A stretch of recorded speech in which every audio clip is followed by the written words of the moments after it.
Hello my dear students and welcome back to the chemistry classes. Okay, so students, we were discussing in the previous session about how do we calculate the oxidation number of a given atom, or we'll calculate oxidation number of all the atoms present in a compound. Okay, we know the rules also.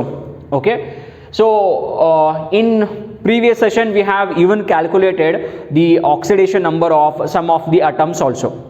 Okay, so in today's session we will discuss about some of the oxidation number of some of the atoms which is not a whole number. Okay, let us look into the abnormalities. Okay, because these are very important from competitive examination point of view. So students, ivattenantandra already ನಾವು previous session ಒಳಗಡೆ ನಾವು ಏನು ಕಲ್ತಿದ್ವಿ ಅಂತಂದ್ರೆ oxidation number of ಅಟಮ್ನ ಹೆಂಗೆ ಕಂಡುಹಿಡಿತೀವಿ ಅದನ್ನ ನೋಡಿದ್ವಿ. Methods ನಮಗೆ ಗೊತ್ತು, ರೂಲ್ಸ್ ಏನದಾವ ಅದು ನಮಗೆ ಗೊತ್ತದ. ಓಕೆ, ಸೊ ಇವತ್ತಿನ ಕ್ಲಾಸ್ ಒಳಗೆ ನಾವು ಏನು ಮಾಡೋಣ ಅಂತಂದ್ರೆ ಇವತ್ತು ನಾವು ಆಕ್ಸಿಡೇಷನ್ ನಂಬರ್ನ ಫೈಂಡ್ ಔಟ್ ಮಾಡೋದು. ಬಟ್ ಏನಂದ್ರೆ ಈ ಸರ್ತಿ ಆಕ್ಸಿಡೇಷನ್ ನಂಬರ್ ಸ್ವಲ್ಪ ಡಿಫ್ರೆಂಟ್ ಆಗಿ ಬರ್ತದೆ. ಸೊ ಯಾವ ರೀತಿ ಡಿಫ್ರೆಂಟು ಅನ್ನೋದನ್ನ ಈಗ ನೋಡೋಣ. ಓಕೆ, ಈಗ ನಾವೊಂದು ಎಕ್ಸಾಂಪಲ್ ತೊಗೊಂಡೇನಿ, ಏನು Fe3O4 ಫೆರಿಕ್ ಆಕ್ಸೈಡ್ ಅನ್ನೋದೊಂದು ಎಕ್ಸಾಂಪಲ್ ಇದು. ಓಕೆ, ಈಗ ಇದನ್ನ ನಾರ್ಮಲ್ ಮೆಥಡ್ಲೆ ನಾವು ಸಾಲ್ವ್ ಮಾಡಿದ್ವಿ ಅಂತಂತಂದ್ರೆ ಈಗ ನಂಗೆ ಆಕ್ಸಿಜನ್ನದ್ದು ಆಕ್ಸಿಡೇಷನ್ ಸ್ಟೇಟ್ ಗೊತ್ತು. What is it? -2. So what I can say is 4 × -2. ಈ ಕಂಪೌಂಡ್ ನ್ಯೂಟ್ರಲ್ ಅದ. Okay, so is equal to 0. Okay, iron ನಂಗೆ ಆಕ್ಸಿಡೇಷನ್ ಸ್ಟೇಟ್ ಕಂಡುಹಿಡಿಬೇಕು. ಸೊ ನಾನು ಹೆಂಗೆ ಕಂಡುಹಿಡಿತೇನೆ, ಈಗ 3 ಐರನ್ ಅಟಮ್ ಅವ into x is equal to 0. So it will become 3x plus -8 is equal to 0. So ಏನು ಬಂತು ಈಗ 3x minus 8 is equal to 0. So x is equal to 8/3 plus. ಹೌದಾ? ಬಟ್ ಯಾವತ್ತು ಆಕ್ಸಿಡೇಷನ್ ಸ್ಟೇಟ್ ಯಾವತ್ತು ಒಂದು whole number ಬರ್ತೈತಿ, like 1 2 3 4 ಬರ್ತೈತಿ. But ಇದು ಫ್ರಾಕ್ಷನ್ ಬರ್ತೈತಿ order, like it will come as 2.67. Okay, ಒಂದು ಚಾರ್ಜ್ ಹೆಂಗೆ ಫ್ರಾಕ್ಷನ್ ಒಳಗೆ ಬರ್ಲಿಕ್ಕೆ ಸಾಧ್ಯ? ಬಂದರೆ ಹೋಲ್ ನಂಬರ್ ಒಳಗಡೆ ಬರಬೇಕು. ಅಂದರೆ ಕಳ್ಕೊಂಡ್ರೆ ಒಂದು ಪೂರ್ತಿ ಎಲೆಕ್ಟ್ರಾನ್ನ ಕಳ್ಕೋಬೇಕು, ಹೌದಾ? ಇಲ್ಲ ತೊಗೊಂಡ್ರೆ ಒಂದು ಪೂರ್ತಿ ಎಲೆಕ್ಟ್ರಾನ್ ತೊಗೋಬೇಕು. ಓಕೆ, 2.67 ಎಲೆಕ್ಟ್ರಾನ್ ಇರಂಗೇ ಇಲ್ಲ. ಸೊ ಹಂಗಿದ್ರೆ ಈ ಮೆಥಡ್ ರಾಂಗ್ ಅದ. ಅಂದರೆ ಈ ಮೆಥಡ್ ಒಳಗಡೆ ಅಂದರೆ ಏನು, ಐರನ್ನದ್ದು ಆಕ್ಸಿಡೇಷನ್ ನಂಬರ್ 2.67 ಅಲ್ಲ, ರಾಂಗ್ ಆಗ್ತೈತಿ. ಈ ರೀತಿ ನೀವು ಕ್ಯಾಲ್ಕುಲೇಟ್ ಮಾಡಿದ್ರೆ ರಾಂಗ್. ಸೊ ಇಲ್ಲಿ ಹೆಂಗಂತಂದ್ರೆ ಇದು ಆ್ಯಕ್ಚುಲಿ ಇದೇನು ಕಂಪೌಂಡ್ ಅದಲ್ಲ, ಈ ಕಂಪೌಂಡ್ ಒಳಗಡೆ 2 ಕಂಪೌಂಡ್ ಅವ. ಹೆಂಗೆ? Fe3O4 is actually combination of 2 compounds. ಮೊದಲನೇದು FeO plus Fe2O3. Okay, so ಇವೆರಡು ಸೇರಿಸಿ Fe3O4 ಆಗಿರ್ತೈತಿ. 2 ಮಾಲಿಕ್ಯೂಲ್ಸ್ ಕಂಬೈನ್ ಆಗಿ ಒಂದು ಮಾಲಿಕ್ಯೂಲ್ ಫಾರ್ಮ್ ಆಗಿರ್ತದೆ. ಸೊ ಈಗ ನೀವು ಇಲ್ಲಿ ಕ್ಯಾಲ್ಕುಲೇಟ್ ಮಾಡಿದ್ರೆ ಡೈರೆಕ್ಟಾಗಿ ಕ್ಯಾಲ್ಕುಲೇಟ್ ಮಾಡ್ಬೋದು. ಇಲ್ಲಿ ಕ್ಯಾಲ್ಕುಲೇಟ್ ಮಾಡಿದ್ರೆ ಆಕ್ಸಿಡೇಷನ್ ಸ್ಟೇಟ್ ಆಕ್ಸಿಜನ್ನದ್ದು ಆಕ್ಸಿಡೇಷನ್ ನಂಬರ್ ಏನದ -2. ಹಾಗಿದ್ರೆ ಐರನ್ ಏನು ಬರಬೇಕು? +2. ಓಕೆ, ಇಲ್ಲಿ ನೋಡ್ರಿ, ಇಲ್ಲಿ ಏನಾಗ್ತೈತೆ ಅಂತಂದ್ರೆ 3 ಆಕ್ಸಿಜನ್ ಅವ. Oxidation state of oxygen is -2. So 3 × -2 is -6. ಹಂಗಿದ್ರೆ ಇಲ್ಲಿ ಏನ್ಬೇಕು? ಟೋಟಲ್ +6 ಬರಬೇಕು. ಓಕೆ, ಟೋಟಲ್ ಏನು ಬರಬೇಕು? It should come as +6. Okay, but ಎಷ್ಟವ ಐರನ್ ಅಟಮ್ಸ್ ಅಲ್ಲಿ ನಮ್ಮ ಕಡೆ? 2 ಅವ. Okay, so if I ignore this then what I can say, so total negative charge -6 ಅದ, ಅಂದರೆ ಟೋಟಲ್ ಪಾಸಿಟಿವ್ ಚಾರ್ಜ್ +6 ಇರಬೇಕು. ಈಗ ಇಲ್ಲಿ 2 ಐರನ್ ಅಟಮ್ ಅವ. ಅಂದ್ರೆ ಏನು? Each iron atom is having Fe+3. Understanding it? So ಒಂದು ಐರನ್ ಅಟಮ್ ಏನದ ಆಕ್ಸಿಡೇಷನ್ ನಂಬರು +2 ಅದ. ಇನ್ನೆರಡು ಐರನ್ ಅಟಮ್ ಏನವ +3 ಚಾರ್ಜ್ ಅದ. Okay, so +3 +3 +6 +6 +2 +8. ಓಕೆ, ಸೊ ಇದ್ರದ್ದು ಈ ಆಕ್ಸಿಡೇಷನ್ ನಂಬರ್ ಒಳಗಡೆ ಅಂದ್ರೆ 2 ಐರನ್ ಹೆಂಗಂತಂದ್ರೆ ಒಂದು ಐರನ್ ಅಟಮ್ ಏನದ +2 +2 ಐರನ್ ಅಟಮ್ ಏನದ +3.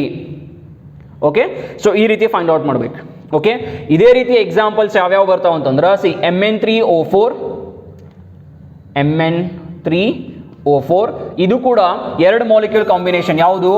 ಒಂದು MnO, ಇನ್ನೊಂದು MnO2. Okay, 2 molecule combination. Okay, so ಈಗ 2 ಅದೇ ರೀತಿ Pb3O4 ಅಂತಾನೂ ಬರ್ತದೆ.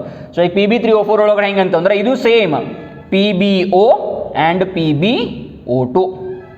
ಓಕೆ, ಇಲ್ಲೂ ಕೂಡ ಏನು ಬರ್ತದೆ? ಸೇಮ್ ಒಂದು PB +2 ಬರ್ತದ, ಇನ್ನೊಂದು ಕಡೆ PB +3 ಬರ್ತದ. ಇಲ್ಲಿ ನೋಡ್ರಿ, ಇಲ್ಲಿ O2 ಅಂತಂದ್ರೆ ಇಲ್ಲಿ +4 ಬರ್ತೈತೆ. ಓಕೆ, ಸಾರಿ, ಸೊ ಇಲ್ಲಿ +4 ಬಂತು, ಒಂದು ಕಡೆ +4 ಬರ್ತದೆ. ಬಿಕಾಸ್ ಇಲ್ಲಿ +4 ಯಾಕೆ ಬಂತ ಹೇಳ್ರಿ, 2 ಆಕ್ಸಿಜನ್ ಅಟಮ್ಸ್ ಅವ, ಆಮೇಲೆ ಆಕ್ಸಿಜನ್ ಆಕ್ಸಿಡೇಷನ್ ನಂಬರ್ ಏನು -2, -2 × 2 -4. ಸೊ ಈ ಲೆಡ್ದು +4 ಬಂತು. ಇಲ್ಲಿ 2 ಆಕ್ಸಿಜನ್ ಅಟಮ್ ಅವ, so total -4. So 2 lead atoms ಅವ, ಸೊ +2, 2 × +2 +4. ಸೊ 2 ಲೆಡ್ ಅಟಮ್ದು +2 ಬರ್ತೈತಿ. ಓಕೆ, ಆಮೇಲೆ ಒಂದು ಲೆಡ್ ಅಟಮ್ದು +4. ಓಕೆ, ಇದು ಸೇಮ್ ಹಂಗಿದ್ರೆ ಇವೆರಡು ಮಾಲಿಕ್ಯೂಲ್ ಸೇಮ್ ಅವ, ನೀವು ನೋಡಿದ್ರೆ 2 ಮಾಲಿಕ್ಯೂಲ್ ಸೇಮ್ ಅವ. ಇಲ್ಲೂ ಕೂಡ ಒಂದು ಮ್ಯಾಗ್ನೀಸಿಯಂ ಅಟಮ್ದು +2 ಚಾರ್ಜ್ ಬರ್ತೈತಿ, ಸಾರಿ 2 ಮ್ಯಾಗ್ನೀಸಿಯಂ ಅಟಮ್ದು +2 ಚಾರ್ಜ್ ಆ್ಯಂಡ್ 1 ಮ್ಯಾಗ್ನೀಸಿಯಮ್ದು +4 ಚಾರ್ಜ್ ಬರ್ತದೆ. Okay, clear? So this is one type of abnormality. ಅಂದ್ರೆ ಯಾವತ್ತು ಆಕ್ಸಿಡೇಷನ್ ನಂಬರ್ ಫ್ರಾಕ್ಷನ್ ಒಳಗೆ ಬರಂಗಿಲ್ಲ. ಓಕೆ, ಫ್ರಾಕ್ಷನ್ ಒಳಗೆ ಬಂತು ಅಂದ್ರೆ ನೀವೇನು ಅರ್ಥ ಮಾಡ್ಕೋಬೇಕು, ಆ ಮಾಲಿಕ್ಯೂಲ್ ಒಳಗಡೆ ಒಂದೇ ಅಟಮ್ 2 ಆಕ್ಸಿಡೇಷನ್ ಸ್ಟೇಟ್ ಒಳಗಡೆ ಅದ ಅಂತ ಅರ್ಥ ಮಾಡ್ಕೋಬೇಕು. Okay, whenever you get fractional order of a atom as a fraction, sorry, let me repeat again, whenever the oxidation number of a atom, if you get it in fraction, then you have to understand that that atom is existing in 2 different oxidation numbers. Okay, just we have seen 1, 2 and 3 examples we have seen. Okay, so next is another type of abnormality. ಇನ್ನೊಂದು type of abnormality ಏನು ಅಂತಂದ್ರೆ, C ಕೆಲವೊಂದ್ರದ್ದು oxidation state ಅನ್ನ find out ಮಾಡಬೇಕು ಅಂತಂದ್ರೆ ನಮಗೆ structure ಹೆಂಗೆ ಬರೀಬೇಕು ಅದ್ರ ನಾಲೆಜ್ ಪ್ರಾಪರ್ ಆಗಿ ಇರಬೇಕು. ಸ್ಟ್ರಕ್ಚರ್ ಪ್ರಾಪರ್ ಆಗಿ ಬರಲಿಲ್ಲ ಅಂತಂದ್ರೆ we cannot find out the correct oxidation number. For example ಇಲ್ಲಿ H2SO5 ಇದಕ್ಕೆ popularly known as Caro's acid ಅಂತ ಕರೀತಾರೆ. ಸೊ ಇದನ್ನ ಪಾಪ್ಯುಲರ್ಲಿ ಏನಂತ ಕರಿತೀವಿ, it is called as Caro's acid ಅಂತ ಕರೀತಾರೆ. ಈಗ ನಾರ್ಮಲ್ ಮೆಥಡ್ಲೆ ನಮಗೆ ಗೊತ್ತಿರುವಂತಹ ನಾರ್ಮಲ್ ಮೆಥಡ್ಲೆ ಹೈಡ್ರೋಜನ್ ಗೊತ್ತು +1, ಆಕ್ಸಿಜನ್ ಗೊತ್ತು -2, ಸಲ್ಫರ್ದು ಗೊತ್ತಿಲ್ಲ. ಸೊ ಹೆಂಗೆ ಕ್ಯಾಲ್ಕುಲೇಟ್ ಮಾಡ್ಕೊಳ್ತೇವೆ ಇಲ್ಲಿ, ಸೊ 2 × +1 ಪ್ಲಸ್ ಸಲ್ಫರ್ ಒಂದೇ ಅದ X ಅಂತ ತಗೊಳ್ರಿ, ದೆನ್ ಆಕ್ಸಿಜನ್ 5 ಅವ, 5 × -2 = 0, ಬಿಕಾಸ್ ಏನದ ಇದು ನ್ಯೂಟ್ರಲ್ ಅದ. ಓಕೆ, ಸೊ ಈ ಕ್ಯಾಲ್ಕುಲೇಟ್ ಮಾಡ್ಕೊಂಡಾಗ ಏನು ಬಂತು, 2x sorry let me take 2 + x + -10 = 0. So ಇದು ಹೆಂಗೆ ಬರ್ತದೆ ಅಂದ್ರೆ 2x = +10. Okay, so x = +5. ಇಲ್ಲಿ +5 ಬರತೈತಿ, but sulphur cannot have +5 oxidation state. Okay, so actual ಏನು ಬರ್ತೈತಿ ಅದನ್ನ ನೋಡ್ಬೇಕು. What is the actual oxidation number of sulphur? Actual oxidation number ಬೇಕು ಅಂತಂದ್ರೆ ನಾವೇನು ಕರೆಕ್ಟ್ ಆಗಿ ಸ್ಟ್ರಕ್ಚರ್ ಬರೆಯಕ್ಕೆ ಕಲಿಬೇಕು. ಸೊ ಕರೆಕ್ಟ್ ಆಕ್ಚುಯಲ್ ಸ್ಟ್ರಕ್ಚರ್ ಏನಪ್ಪಾ ಅಂತಂದ್ರೆ, ಸಿ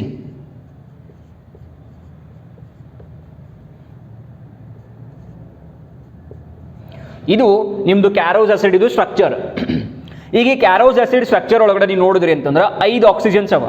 ಸೊ ಈಗ ಈ ಆಕ್ಸಿಜನ್ದು -2 ಚಾರ್ಜ್, ಈ ಆಕ್ಸಿಜನ್ದು -2 ಚಾರ್ಜ್, ಈ ಆಕ್ಸಿಜನ್ದು -2 ಚಾರ್ಜ್ ಬರ್ತದೆ.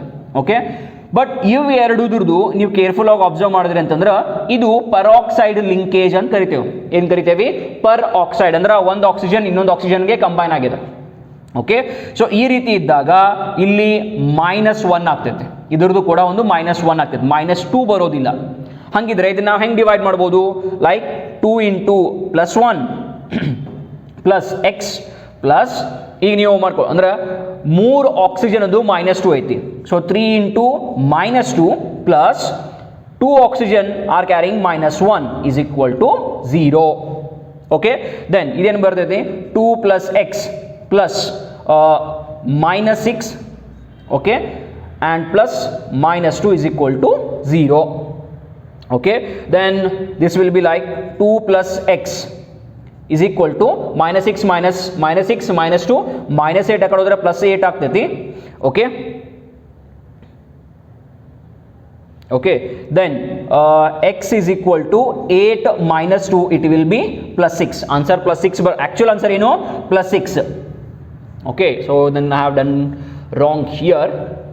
So 2x plus -10 is equal to 0 ಇದ್ರೆ ಇದು 2 + x is equal to 10, positive 10. So x is equal to 10 minus 2 is equal to minus 8, sorry plus 8 ಬರ್ತದೆ.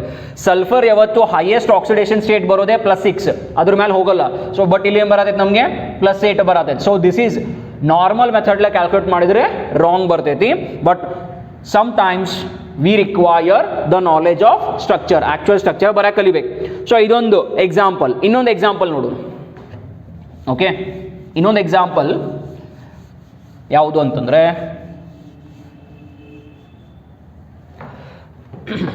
let's take one more example. Chromium pentoxide. Okay, ಈ chromium ಒಳಗಡೆ ಈಗ ಇದ್ರದ್ದು ಹೆಂಗೆ calculate ಮಾಡ್ತೇವಿ? Normally ನಾವು ಹೆಂಗೆ ಕ್ಯಾಲ್ಕುಲೇಟ್ ಮಾಡಿಬಿಡ್ತೇವೆ ಅಂತಂದರೆ, ಒಂದೇ ಕ್ರೋಮಿಯಂ ಅದ ಎಕ್ಸ್ ಅಂತ ಬರ್ಕೊಡ್ರಿ.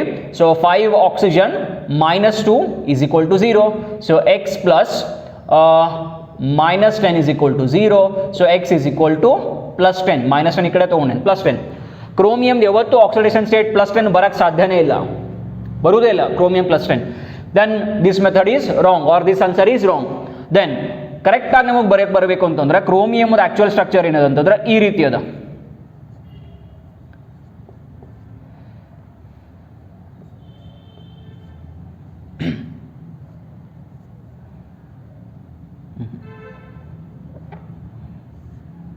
ಈ ರೀತಿ ಬರ್ತದೆ. ಓಕೆ, ಸೊ ಇದು ಆಕ್ಚುಯಲ್ ಸ್ಟ್ರಕ್ಚರ್, ಸರಿನಾ? ಸೊ ಈಗ ನೀವು ನೋಡಿದ್ರಿ ಅಂತಂದ್ರೆ ಈ ಒಂದೇ ಆಕ್ಸಿಜನ್ -2, ಬಿಕಾಸ್ ಇದೊಂದೇ ಡೈರೆಕ್ಟ್ ಕ್ರೋಮಿಯಮ್ಗೆ ಅಟ್ಯಾಚ್ ಆಗಿರೋದು. ಓಕೆ, ಸೊ ಬಾಕಿ ನೋಡಿದ್ರಿ ಅಂತಂದ್ರೆ ಈಗ ನೋಡ್ರಿ, ಇದು ಆಕ್ಸಿಜನ್ಗೆ ಲಿಂಕ್ ಆಗ್ಯದ, ಹೌದಾ? ಇದು ಆಕ್ಸಿಜನ್ಗೆ ಲಿಂಕ್ ಆಗ್ಯದ, ಇದು ಆಕ್ಸಿಜನ್ಗೆ ಲಿಂಕ್ ಆಗ್ಯದ. Okay, so it is like peroxide. ಇದು -1, ಇದು -1, ಇದು -1, ಇದು -1, ಒಂದ್ರದೇ -2 ಬರ್ತದೆ. ಇವಾಗ ಕ್ಯಾಲ್ಕುಲೇಟ್ ಮಾಡ್ರಿ, ಇದು ನಿಮ್ದು ಕ್ರೋಮಿಯಮ್ದು ಅಗೇನ್ ಎಕ್ಸ್ ಉಳಿತು. ದೆನ್ -1 ಇದು ಎಷ್ಟು? 4. 4 into -1 plus 1 into -2 is equal to 0. Then x -4 -2 is equal to 0. Then x is equal to, or -4 -2 -6 is equal to 0. So x is equal to +6. Yes, chromium ಗೆ +6 ಬರ್ತದೆ. Okay, so this is the correct answer. Okay, ನೆನ್ಪಿಟ್ಕೊಡ್ರಿ ಈ ರೀತಿ questions. And again ಈ ರೀತಿ questions competitive examination ಒಳಗಡೆ ಭಾಳ ಸರಿ ಕೇಳಿದ್ದಾರೆ. ಸೊ ಯು ಶುಡ್ ನೋ ಅಂದರೆ ಏನು, ನಿಮ್ಗೆ ಯಾವ ಅಟಮದ್ದು ಆಕ್ಸಿಡೇಷನ್ ನಂಬರ್ ನಿಮಗೆ ಪರಿಚಯ ಇರಬೇಕು. ಓಕೆ, ಅಥವಾ ಒಂದು ಯಾವುದೋ ಅಟಮದ್ದು ಆಕ್ಸಿಡೇಷನ್ ನಂಬರ್ ಫ್ರ್ಯಾಕ್ಷನಲ್ ಒಳಗೆ ಬಂತು ಅಂತಂದ್ರೆ, ಈಗ ಇದ್ರದ್ದು ಏನು ಬಂದಿತ್ತು ಹೇಳ್ರಿ? +8/3 ಬಂದಿತ್ತು. ಓಕೆ, ಫ್ರ್ಯಾಕ್ಷನ್ ಆರ್ಡರ್ ಬಂದಿತ್ತು, ಅದಿರ್ಲಿಕ್ಕೆ ಸಾಧ್ಯನೇ ಇಲ್ಲ. ಓಕೆ, ಸೊ ಆ ರೀತಿ ಬಂದಾಗ ಏನಂತಂದ್ರೆ ಒಂದೇ ಅಟಮು 2 ಡಿಫರೆಂಟ್ ಆಕ್ಸಿಡೇಷನ್ ನಂಬರ್ ಒಳಗಡೆ ಅದ ಅಂತ ಹೇಳಿ ಅರ್ಥ. Okay, so this is about abnormal oxidation numbers. Next ಈಗ ನಾವೇನಂತಂದ್ರೆ ಈಗ ಆಕ್ಸಿಡೇಷನ್ ಮತ್ತೆ ರಿಡಕ್ಷನ್ ಅನ್ನ ಅರ್ಥ ಮಾಡ್ಕೋಬೇಕು. ಈಗ ಬೇರೆ ರೀತಿಯಲ್ಲಿ ಅರ್ಥ ಮಾಡ್ಕೋಬೇಕು. ಯಾವ ರೀತಿ ಅಂತಂದ್ರೆ in terms of oxidation number. ಈಗ ನೀವು ಆಲ್ರೆಡಿ ಆಕ್ಸಿಡೇಷನ್ ನಂಬರ್ ಏನು ಅಂತಂದ್ರೆ ಗೊತ್ತದ, ಹೌದಾ? ಈಗ ಆಲ್ರೆಡಿ ನಿಮ್ಗೆ ಆಕ್ಸಿಡೇಷನ್ ನಂಬರ್ ಅಂದ್ರೆ ಏನು ಗೊತ್ತೈತಿ. ಸೊ ಇನ್ ಆಕ್ಸಿಡೇಷನ್ ನಂಬರ್ ಆಧಾರದ ಮೇಲೆ ಆಕ್ಸಿಡೇಷನ್ ಅಂದ್ರೆ ಏನು, ರಿಡಕ್ಷನ್ ಅಂತಂದ್ರೆ ಏನು, ಅದನ್ನ ನಾವೀಗ ತಿಳ್ಕೊಬೇಕು. ಓಕೆ, ಸೊ ಫಸ್ಟ್ ಥಿಂಗ್ ಏನು ಅಂತಂದ್ರೆ ಆಕ್ಸಿಡೇಷನ್ ಅಂತಂದ್ರೆ ಏನು? Oxidation is a reaction in which oxidation number of a substance increases. Okay, ಈಗ ಆಕ್ಸಿಡೇಷನ್ ರಿಯಾಕ್ಷನ್ ಅಂತಂದ್ರೆ ಏನು? ಯಾವ ರಿಯಾಕ್ಷನ್ ಒಳಗಡೆ ಯಾವುದೋ ಒಂದು ವಸ್ತುದ ಏನಾಗಬೇಕು, ಆಕ್ಸಿಡೇಷನ್ ನಂಬರ್ ಹೆಚ್ಚಿಗೆ ಆಗಬೇಕು. ಅಂದ್ರೆ 0 ಇತ್ತು, 0ದಿಂದ +2 +3 ಈ ರೀತಿ ಹೆಚ್ಚಿಗೆ ಆಯಿತು ಅಂತಂದ್ರೆ ಅದು ಆಕ್ಸಿಡೇಷನ್. ರಿಡಕ್ಷನ್ ಅಂತಂದ್ರೆ ಇದ್ರ total opposite. Reduction reactions are those in which oxidation number of a substance decreases. Totally opposite to oxidation. ಈಗಲೊಂದು ಎಕ್ಸಾಂಪಲ್ ಬರ್ದೇನೆ. ಏನು ಎಕ್ಸಾಂಪಲ್ ಅಂದ್ರೆ ಜಿಂಕ್ ಹೈಡ್ರೋಕ್ಲೋರಿಕ್ ಆಸಿಡ್ ಜೊತೆ ರಿಯಾಕ್ಟ್ ಆಗತೈತಿ. ಓಕೆ, ಈಗ ನಮಗೆ ಆಕ್ಸಿಡೇಷನ್ ನಂಬರ್ ರೂಲ್ ಗೊತ್ತು. ಏನು ಅಂತಂದ್ರೆ ಯಾವಾಗ ಯಾವುದೇ ಒಂದು ಸಬ್ಸ್ಟೆನ್ಸ್ ಅದು ಫ್ರೀ ಸ್ಟೇಟ್ ಅಂದ್ರೆ ಏನು, ಅದು ಬೇರೆ ಯಾರ ಜೊತೆನೂ ಕಂಬೈನ್ ಆಗಿಲ್ಲಪ್ಪ, ಅದ್ರದ್ದು ಒಂದು ಇನ್ನೊಂದೇ ಅದ್ರ. ಈಗ ನೋಡ್ರಿ, ಫಾರ್ ಎಕ್ಸಾಂಪಲ್ ಕ್ಲೋರಿನ್ ಯಾವತ್ತು ನಮಗೆ ಈ ಫಾರ್ಮ್ ಒಳಗೆ ಸಿಗೋದಿಲ್ಲ. ಕ್ಲೋರಿನ್ ಏನು ಮಾಡ್ತದೆ, ಯಾವತ್ತು ಒಂದು ಕ್ಲೋರಿನ್ ಇನ್ನೊಂದು ಕ್ಲೋರಿನ್ ಕಂಬೈನ್ ಆಗಿ ನಮಗೆ ಯಾವತ್ತು ಈ ರೂಪದೊಳಗೆ ಸಿಗ್ತದೆ.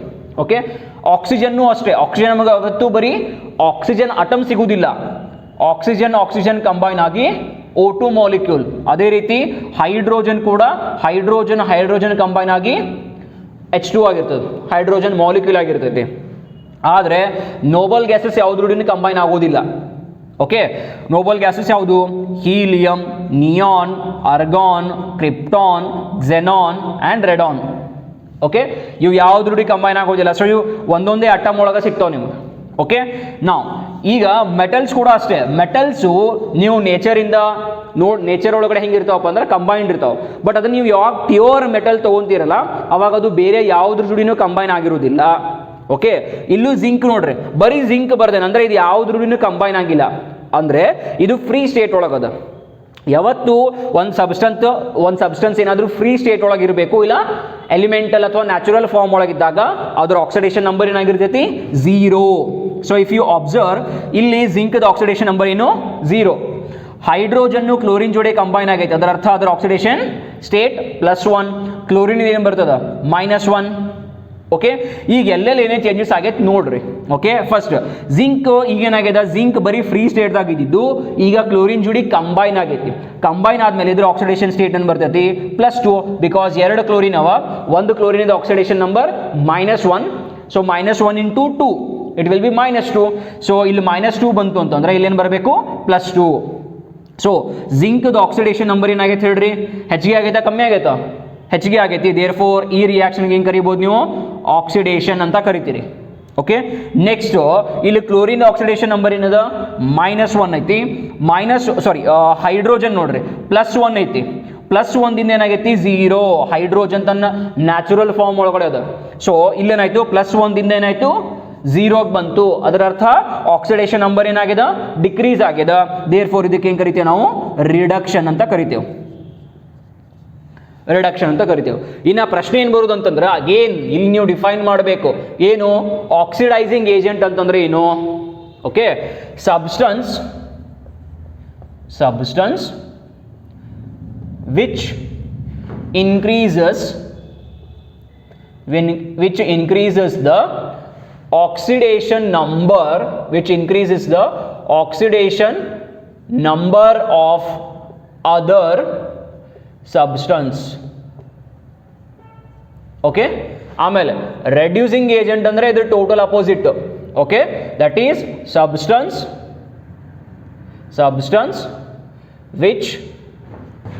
which decreases the oxidation number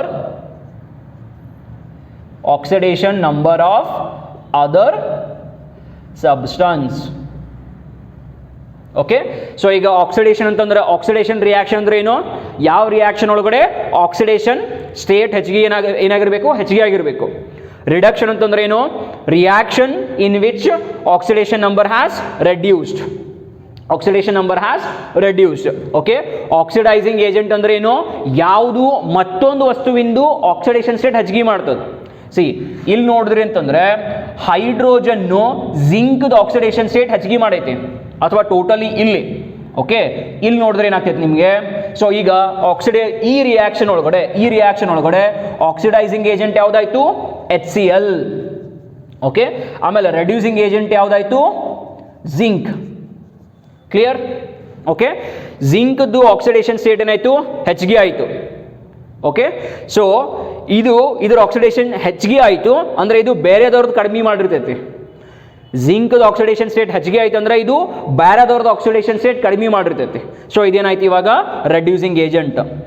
HCl ಒಳಗಡೆ ಹೈಡ್ರೋಜನ್ದು ಆಕ್ಸಿಡೇಷನ್ ನಂಬರ್ ಕಡಿಮೆ ಆಯಿತು ಅಂದ್ರೆ ಅದು ಬೇರೆದವ್ರದ್ದು ಹೆಚ್ಚಿಗೆ ಮಾಡಿರ್ತೈತಿ. Therefore it is oxidising agent.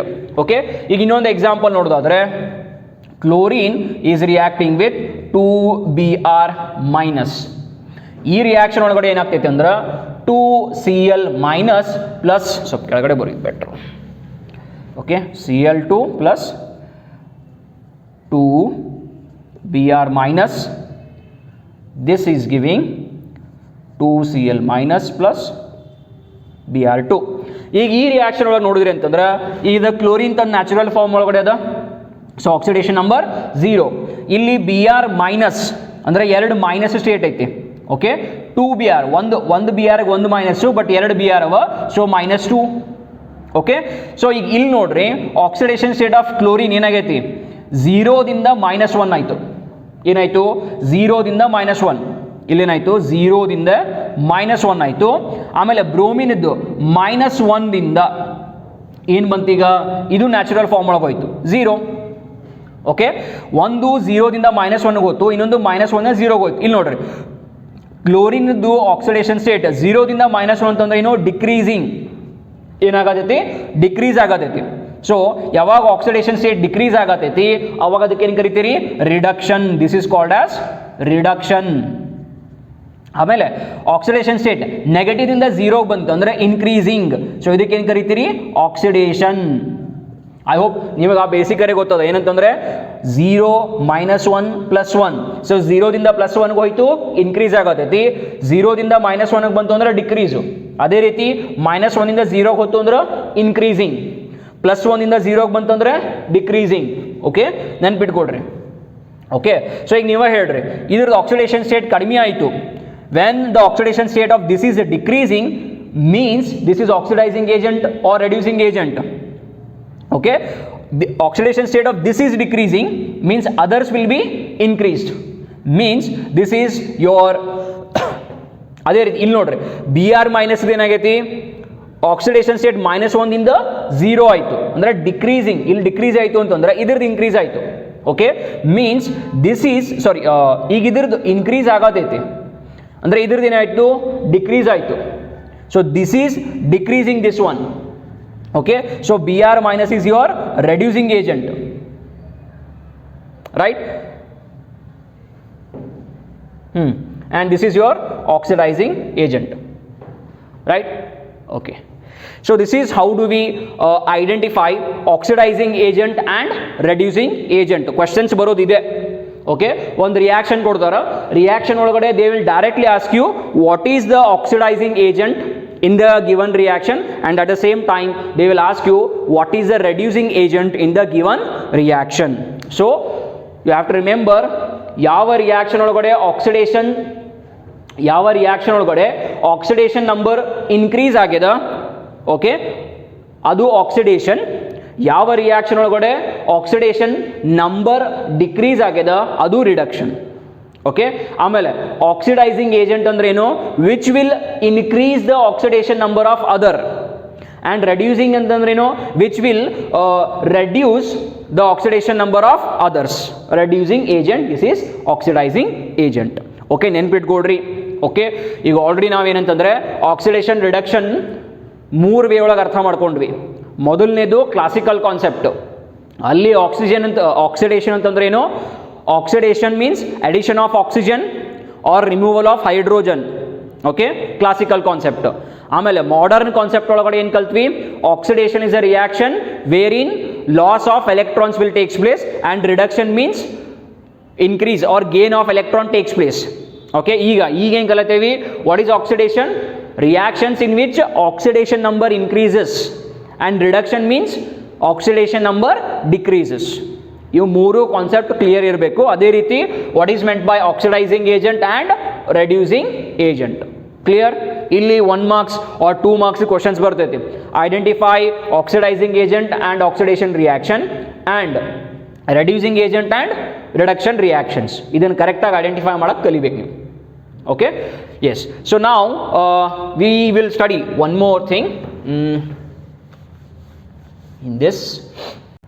Okay students, now we will see oxidation number and nomenclature.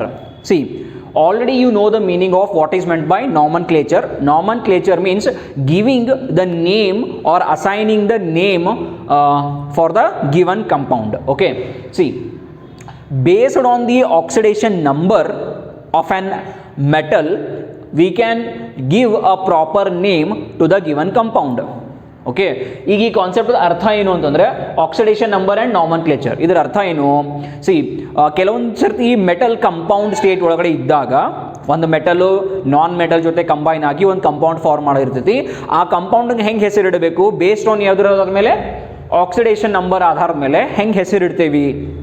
C, first one, if a atom exists in 2 different oxidation number, okay, then we use suffix OUS. This is important. Then we use the suffix OUS, okay, to the lower oxidation state, and suffix IC, okay, for the higher oxidation state. ಇದರ ಅರ್ಥ ಏನು ಅಂತಂದ್ರೆ ಕೆಲವೊಂದು elements 2 ಅಥವಾ ಅದಕ್ಕಿಂತ ಹೆಚ್ಚಿನ oxidation number ಒಳಗಡೆ ಇರ್ತಾವೆ. ಓಕೆ, ಸೊ ಕಡಿಮೆ ಆಕ್ಸಿಡೇಷನ್ ನಂಬರ್ ಒಳಗಿತ್ತು ಅಂತಂದ್ರೆ ಅಲ್ಲಿ ನಾವು ಯಾವ ಸಫಿಕ್ಸ್ ಯೂಸ್ ಮಾಡಬೇಕು ಅಂದ್ರೆ OUS.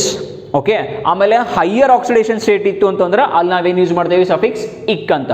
ಎಕ್ಸಾಂಪಲ್ ತೊಗೊಂಡ್ರೆ ಬೆಟರ್ ಅರ್ಥ ಆಗೋದು. ಸಿ ಐರನ್, ಓಕೆ, ಐರನ್ ಅರ್ಥ ಆಗ್ತೈತಲ್ಲ, iron 2 oxidation iron 2 oxidation state ಒಳಗಡೆ ಇರ್ತದೆ. ಒಂದು +3 ಇನ್ನೊಂದು +2. ಓಕೆ, ಈಗ ಹೈಯರ್ ಆಕ್ಸಿಡೇಷನ್ ಸ್ಟೇಟ್ ಒಳಗಿತ್ತಂದ್ರೆ ಸಫಿಕ್ಸ್ ಏನು ಯೂಸ್ ಮಾಡ್ತೀರಿ ಇಕ್.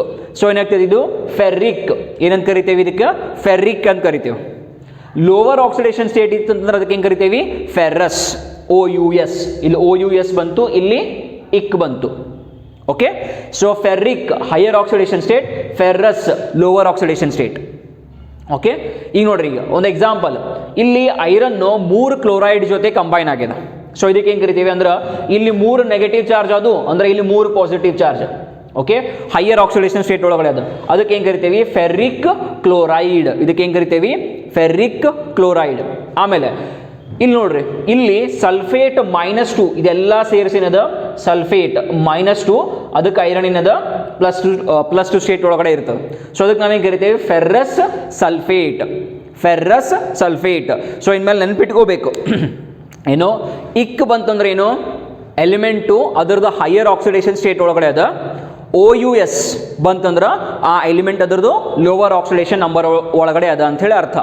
ಇನ್ನೊಂದು ಎಕ್ಸಾಂಪಲ್ ನೋಡೋಣ. ಇಲ್ಲಿ ನೋಡಿದ್ರಂತಂದ್ರೆ ಕಾಪರ್ ಆಕ್ಸಿಡೇಷನ್ ಸ್ಟೇಟ್ ಏನು ಒಂದೇ ಒಂದು ಆಕ್ಸಿಜನ್ ಅದ, ಅಂದ್ರೆ ಅದರ ಆಕ್ಸಿಡೇಷನ್ ಸ್ಟೇಟ್ ಏನು -2, ಅಂದ್ರೆ ಕಾಪರ್ ಏನು ಬರಬೇಕು +2. So +2 is higher oxidation state for copper.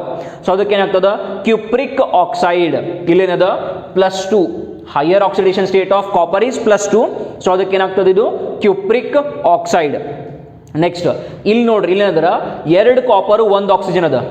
Okay, so ಅಂದ್ರೆ 1 ಆಕ್ಸಿಜನ್ಗೆ ಏನಾಯ್ತು 2 ಕಾಪರ್ ಅಟ್ಯಾಚ್ ಅವ. ಓಕೆ, 1 ಆಕ್ಸಿಜನ್ನು 2 ಕಾಪರ್ ಈ ರೀತಿ. ಓಕೆ, ಇಲ್ಲಿ ಇದಕ್ಕೆ ಇಲ್ಲೇ ಬರೀದು ಬೆಟ್ರ್, 1 ಆಕ್ಸಿಜನ್ನು 2 ಕಾಪರ್ ಅಟಮ್ ಅದ, ಅಂದ್ರೆ ಇದ್ರ ಆಕ್ಸಿಜನ್ದು -2, ಅಂದ್ರೆ ಕಾಪರ್ ಏನಾಯ್ತು +1 ಈ ರೀತಿ. So lower oxidation state of copper is +1, ಅದಕ್ಕೆ ಏನು ಕರಿತೀವಿ ನಾವು ಕ್ಯುಪ್ರಸ್ ಆಕ್ಸೈಡ್. ಕ್ಯುಪ್ರಿಕ್ ಆಕ್ಸೈಡ್ ಅಂತಂದ್ರೆ higher oxidation state of copper, cuprous ಅಂತಂದ್ರೆ lower oxidation state of copper. Okay, ಇದು ನಾರ್ಮಲ್ ಆರ್ ಕ್ಲಾಸಿಕಲ್ ಮೆಥಡ್ ಅಂತ ಕರಿಬೋದು, ಅಂದ್ರೆ ಹಳೆ ಮೆಥಡ್ ಇದು. ಓಕೆ, ಈಗ ಇದನ್ನು ಬದಲು ಮಾಡಲಿಕ್ಕೆ ಯಾರಂತಂದ್ರೆ there was a scientist called as Albert Stock. Okay, so Albert Stock ಏನು ಮಾಡ್ದ, ಹೊಸ ಮೆಥಡನ್ನು ಕೊಡ್ತಾನೆ. Okay, to name compounds of metals.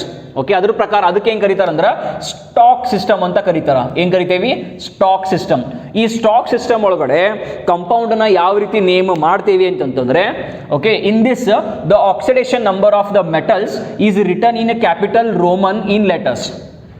Okay, ಅಂದ್ರೆ ಈ ಎಲಿಮೆಂಟ್ದು ಏನು ಆಕ್ಸಿಡೇಷನ್ ನಂಬರ್ ಅದಲ್ಲ ಅದನ್ನ ರೋಮನ್ ಸಂಖ್ಯೆ ಒಳಗೆ ಬರಿಬೇಕು, ಕ್ಯಾಪಿಟಲ್ ಒಳಗಡೆ ದೊಡ್ಡದಾಗಿ ಬರಿಬೇಕು.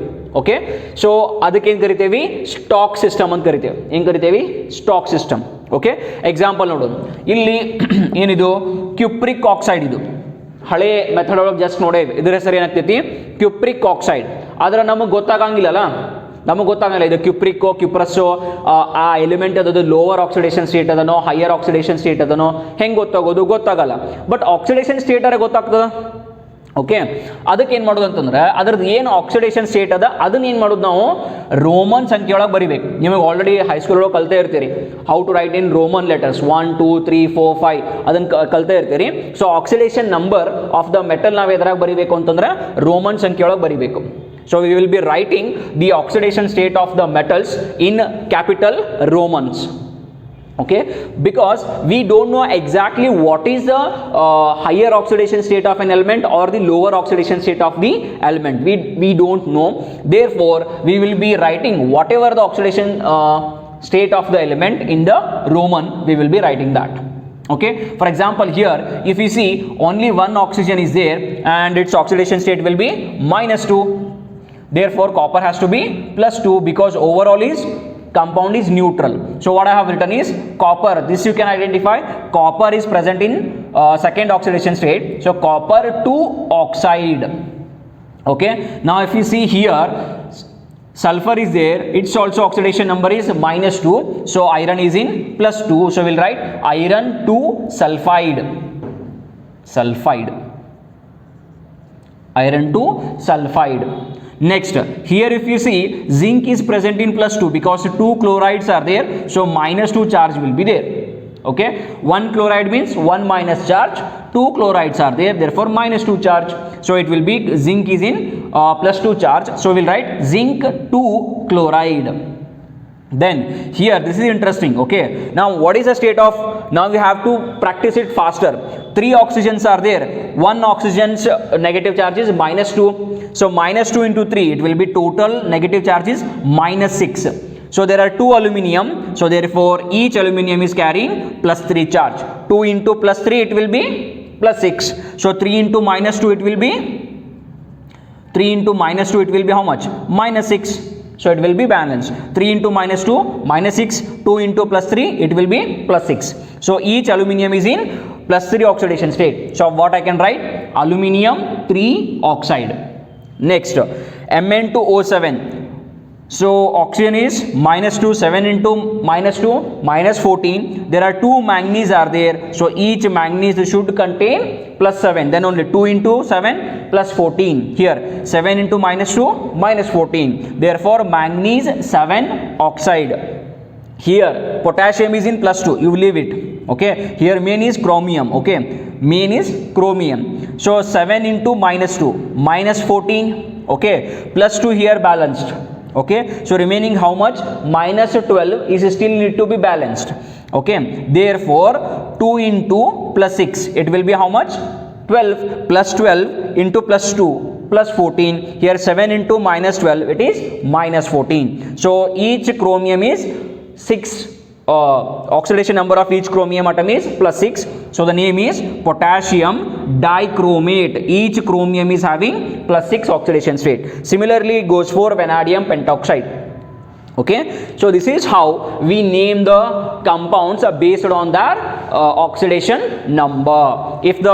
If you know exactly what is the lower oxidation number and higher oxidation number, if we know exactly, like here I know of iron's higher oxidation state is +3, then it will be ferric, and iron's lower oxidation state is +2, so it will become ferrous, and +3 will become ferric. Understanding it? So simple. If you don't know, then we will be writing like the oxidation number of the element in capital Romans in front of that element.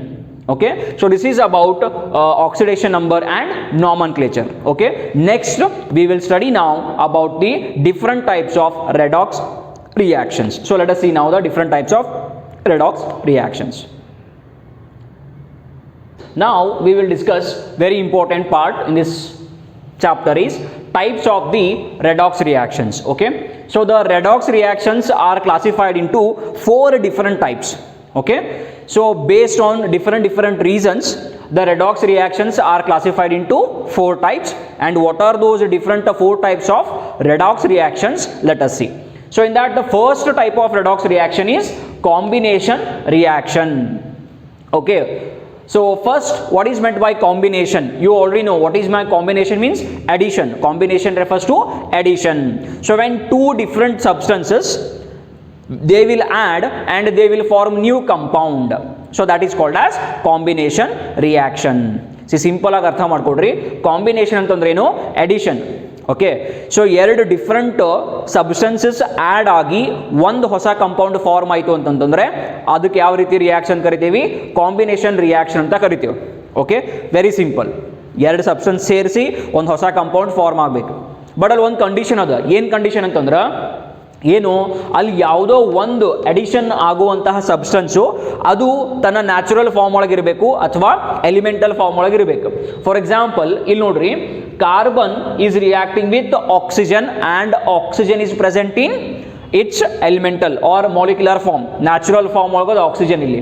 So carbon is reacting with oxygen and it is giving you carbon dioxide. ಅದೇ ರೀತಿ second example, if you see, methane is reacting with oxygen giving you carbon dioxide and water. Okay, and third example is also where you can see magnesium is reacting with oxygen and giving you magnesium oxide. And last one, magnesium is reacting with nitrogen giving you magnesium nitride. Okay, so you can see here these are present in these, one of the reactant is present in its natural form. ಇದು ನೆನಪಿಟ್ಕೋಬೇಕು.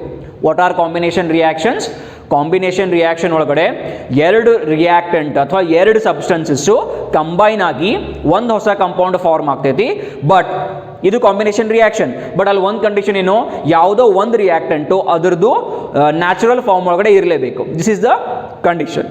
Okay, and these are the examples. Next moving on. So moving on to the next. Second one is called as decomposition reaction. Second one ಯಾವುದು ಅಂತಂದ್ರೆ decomposition reaction. Simple ಆಗಿ ಹೇಳಬೇಕು ಅಂತಂದ್ರೆ decomposition reaction is reverse of combination reaction or opposite of combination reactions. So what is meant by decomposition reaction? See, the chemical reactions in which or the chemical reaction in a compound breaks up into two or more simpler substances are called as decomposition reaction. In the previous combination reaction ಒಳಗಡೆ ಏನು ಕಲ್ತ್ವಿ, ಎರಡು different compounds ಸೇರಿಸಿ ಒಂದು ಹೊಸ compound form ಮಾಡ್ತಾವ. ಆ ಎರಡು compound ಒಳಗಡೆ ಒಂದು ಯಾವುದೋ ತನ್ನ ನ್ಯಾಚುರಲ್ ಫಾರ್ಮ್ ಒಳಗಡೆ ಇತ್ತು. ಓಕೆ, ಬಟ್ ಅದ್ರ ಉಲ್ಟಾ ಅಂದ್ರೆ ಏನು, ಇಲ್ಲಿ ಒಂದು ಕಂಪೌಂಡು ಬ್ರೇಕ್ ಆಗಿ ಎರಡು ಹೊಸ ಕಂಪೌಂಡ್ ಅನ್ನು ಕೊಡ್ತೈತಿ. ಅದ್ರ ಒಳಗಡೆ ಒಂದು ಯಾವ ಫಾರ್ಮ್ ಒಳಗೆ ಇರ್ಬೇಕು ಹಂಗಿತ್ತಂದ್ರೆ ತನ್ನ ನ್ಯಾಚುರಲ್ ಫಾರ್ಮ್ ಒಳಗಡೆ ಇರಬೇಕು. Exact opposite to that of combination reaction. See, the chemical reaction in which a compound breaks up into two or more simpler substances is called as a decomposition reaction. The decomposition reactions are opposite to combination reactions, and very important is for a decomposition reaction to be a redox reaction ಅಂದ್ರೆ ಬೇರೆ ಬೇರೆ ರೀತಿಯಾದಂತಹ decomposition reactions ಅವ. Okay, decomposition ಒಳಗಡೆ decomposition reaction redox reaction ಆಗಬೇಕು ಅಂದ್ರೆ condition ಏನು, ಯಾವುದೋ ಒಂದು ಅದು ತನ್ನ ನ್ಯಾಚುರಲ್ ಫಾರ್ಮ್ ಒಳಗಡೆ ಇರಬೇಕು. ಇಲ್ಲಿ ನೋಡ್ರಿ, water, two molecules of water when breaks down it is giving you hydrogen and oxygen. ಇಲ್ಲಿ ಎರಡೂ ತಮ್ಮ ನ್ಯಾಚುರಲ್ ಫಾರ್ಮ್ ಒಳಗಡೆ ಅವ. Okay, so this is a decomposition reaction and also redox reaction. Okay, then ಇಲ್ಲಿ ಸೋಡಿಯಂ ಹೈಡ್ರೈಡ್ ತಗೊಂಡ್ರಿ ಅಂತಂದ್ರೆ when ಇದು breakup ಆಗ್ತದೆ, ಸೋಡಿಯಂ ಹೈಡ್ರೈಡ್ ಒಂದು ಕಂಪೌಂಡ್, ಇದು ಬ್ರೇಕಪ್ ಆಗಿ ಎರಡು ಸೋಡಿಯಂ ಅಟಮ್ಸು ಒಂದು ಹೈಡ್ರೋಜನ್ ಮಾಲಿಕ್ಯೂಲ್ ಕೊಡ್ತು. ಇಲ್ಲೂ ಇವೆರಡು ಏನವ ತಮ್ಮ ನ್ಯಾಚುರಲ್ ಫಾರ್ಮ್ ಒಳಗಡೆ ಅವ. Okay, then it may be noted that not all the decomposition reactions are redox reactions. ಇದು ನೆನ್ಪಿಟ್ಕೊಡ್ರಿ, ಏನು, not all the decomposition reactions are redox reactions. ಇಲ್ಲಿ ಏನಾಗಬೇಕಿತ್ತಂದ್ರೆ ಇದು not all the decomposition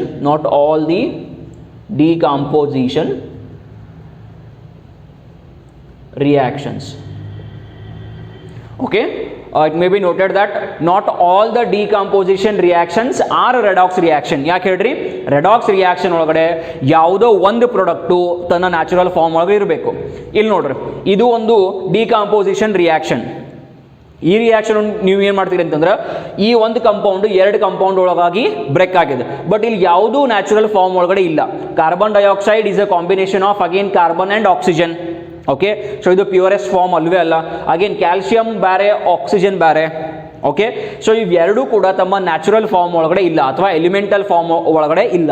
there four this is a decomposition reaction, correct, ಆದರೆ not a redox reaction. Okay, you are understanding it? This is definitely a decomposition reaction but not the redox reaction. This is very important. Then two are over, another two are there. Third one is called as displacement reaction. This also you have studied in organic chemistry, right? So what is meant by displacement reaction? Okay, the reactions in which one ion or atom of a compound is replaced by an atom or an ion of other element are called as displacement reaction. Simple word ಒಳಗೆ ಹೇಳಬೇಕು ಅಂತಂದ್ರೆ ಒಂದು compound, ಇಲ್ಲಿ ಒಂದು compound ಅದ XY. Okay, ಈ ಕಂಪೌಂಡ್ದಾಗ ಯಾವುದೋ ಒಂದು ಅಟಮು ಅಥವಾ ಅಯಾನ್ನ ಬೇರೆ ಅಟಮ್ ಅಥವಾ ಬೇರೆ ಅಯಾನ್ ರಿಪ್ಲೇಸ್ ಮಾಡ್ತು ಅಂತಂದ್ರೆ ಅದಕ್ಕೆ ಏನು ಕರಿತೀವಿ? ಡಿಸ್ಪ್ಲೇಸ್ಮೆಂಟ್ ರಿಯಾಕ್ಷನ್ ಅಂತ ಕರಿತೀವಿ. ಫಾರ್ ಎಕ್ಸಾಂಪಲ್, ಇಲ್ಲಿ XY ಕಂಪೌಂಡ್ ಅದ, ಇಲ್ಲಿ Y ಹೊರಗೆ ಹೋಗ್ತೈತಿ, Z ಒಳಗೆ ಬರ್ತೈತಿ. ಸಾರಿ, X, it should be X. Okay, X is going out and Y is combining with Z. Okay, ಅಂದ್ರೆ ಹೆಂಗೆ ಹೇಳ್ಬೋದು? C, Z is replacing X. Z is replacing or displacing X. Okay, you are understanding it? Very simple. Okay, an atom or an ion of a compound is displaced or replaced by another atom or ion is called as displacement reaction. Okay, see, ಈಗ displacement reactions ಒಳಗಡೆ ಎರಡು type ಬರ್ತಾವೆ. ಒಂದು metal displacement reactions. So ಹೆಸರೇ ಹೇಳುವಂಗೆ ಏನದಂದ್ರೆ ಒಂದು metal ಇನ್ನೊಂದು ಮೆಟಲನ್ನು replace ಮಾಡ್ತು ಅಂತಂದ್ರೆ ಅದಕ್ಕೆ ನಾವು ಏನು ಕರಿತೀವಿ? Metal displacement reaction. In simpler words, what is meant by metal displacement reaction means one metal will replace other metal. So which metal will replace which metal? See, already when we were discussing about competitive electron transfer, there we have discussed, isn't it, that which is more reactive between zinc and copper? Zinc was more reactive. Why? Because it was giving electron, copper was receiving those electrons, isn't it? So from the solution, this we have seen, isn't it? We have dipped a zinc rod. Zinc rod was dipped in copper sulfate, Cu plus SO4 minus 2 was there. Okay, then after some time in the same solution, what did you find? Okay, now zinc plus 2 were ions. Here copper, earlier copper plus 2 were there, now zinc plus 2 were there. So copper is been deposited on the zinc metal. So now I have zinc. So in short I can say zinc and copper plus 2 and sulfate minus 2. In this reaction you will see copper becomes metal and zinc will become ion. Okay, so zinc is replacing copper. So this is called as metal displacement reaction. The first example that you can see here, so copper here it was in plus 2 state, zinc was in 0, and now it has become zinc and copper has become 0. So which is oxidizing agent and which is reducing agent? See, zinc is getting oxidized, its oxidation number is increasing. What is it? So you have to see, these questions only will be asked in a given reaction. What is the oxidizing agent and what is reducing agent? Now zinc is getting oxidized.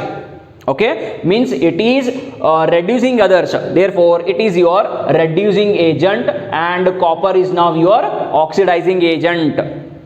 Okay, similarly here you can see nickel sulfate is there and cobalt is there. Okay, now finally it will become cobalt sulfate plus nickel will be coming out. So again you have to identify which is your reducing agent. Cobalt, if you see, it is in 0, here it has become plus 2, its oxidation number has increased. Okay, means it has lost electron, so it is giving electron to nickel.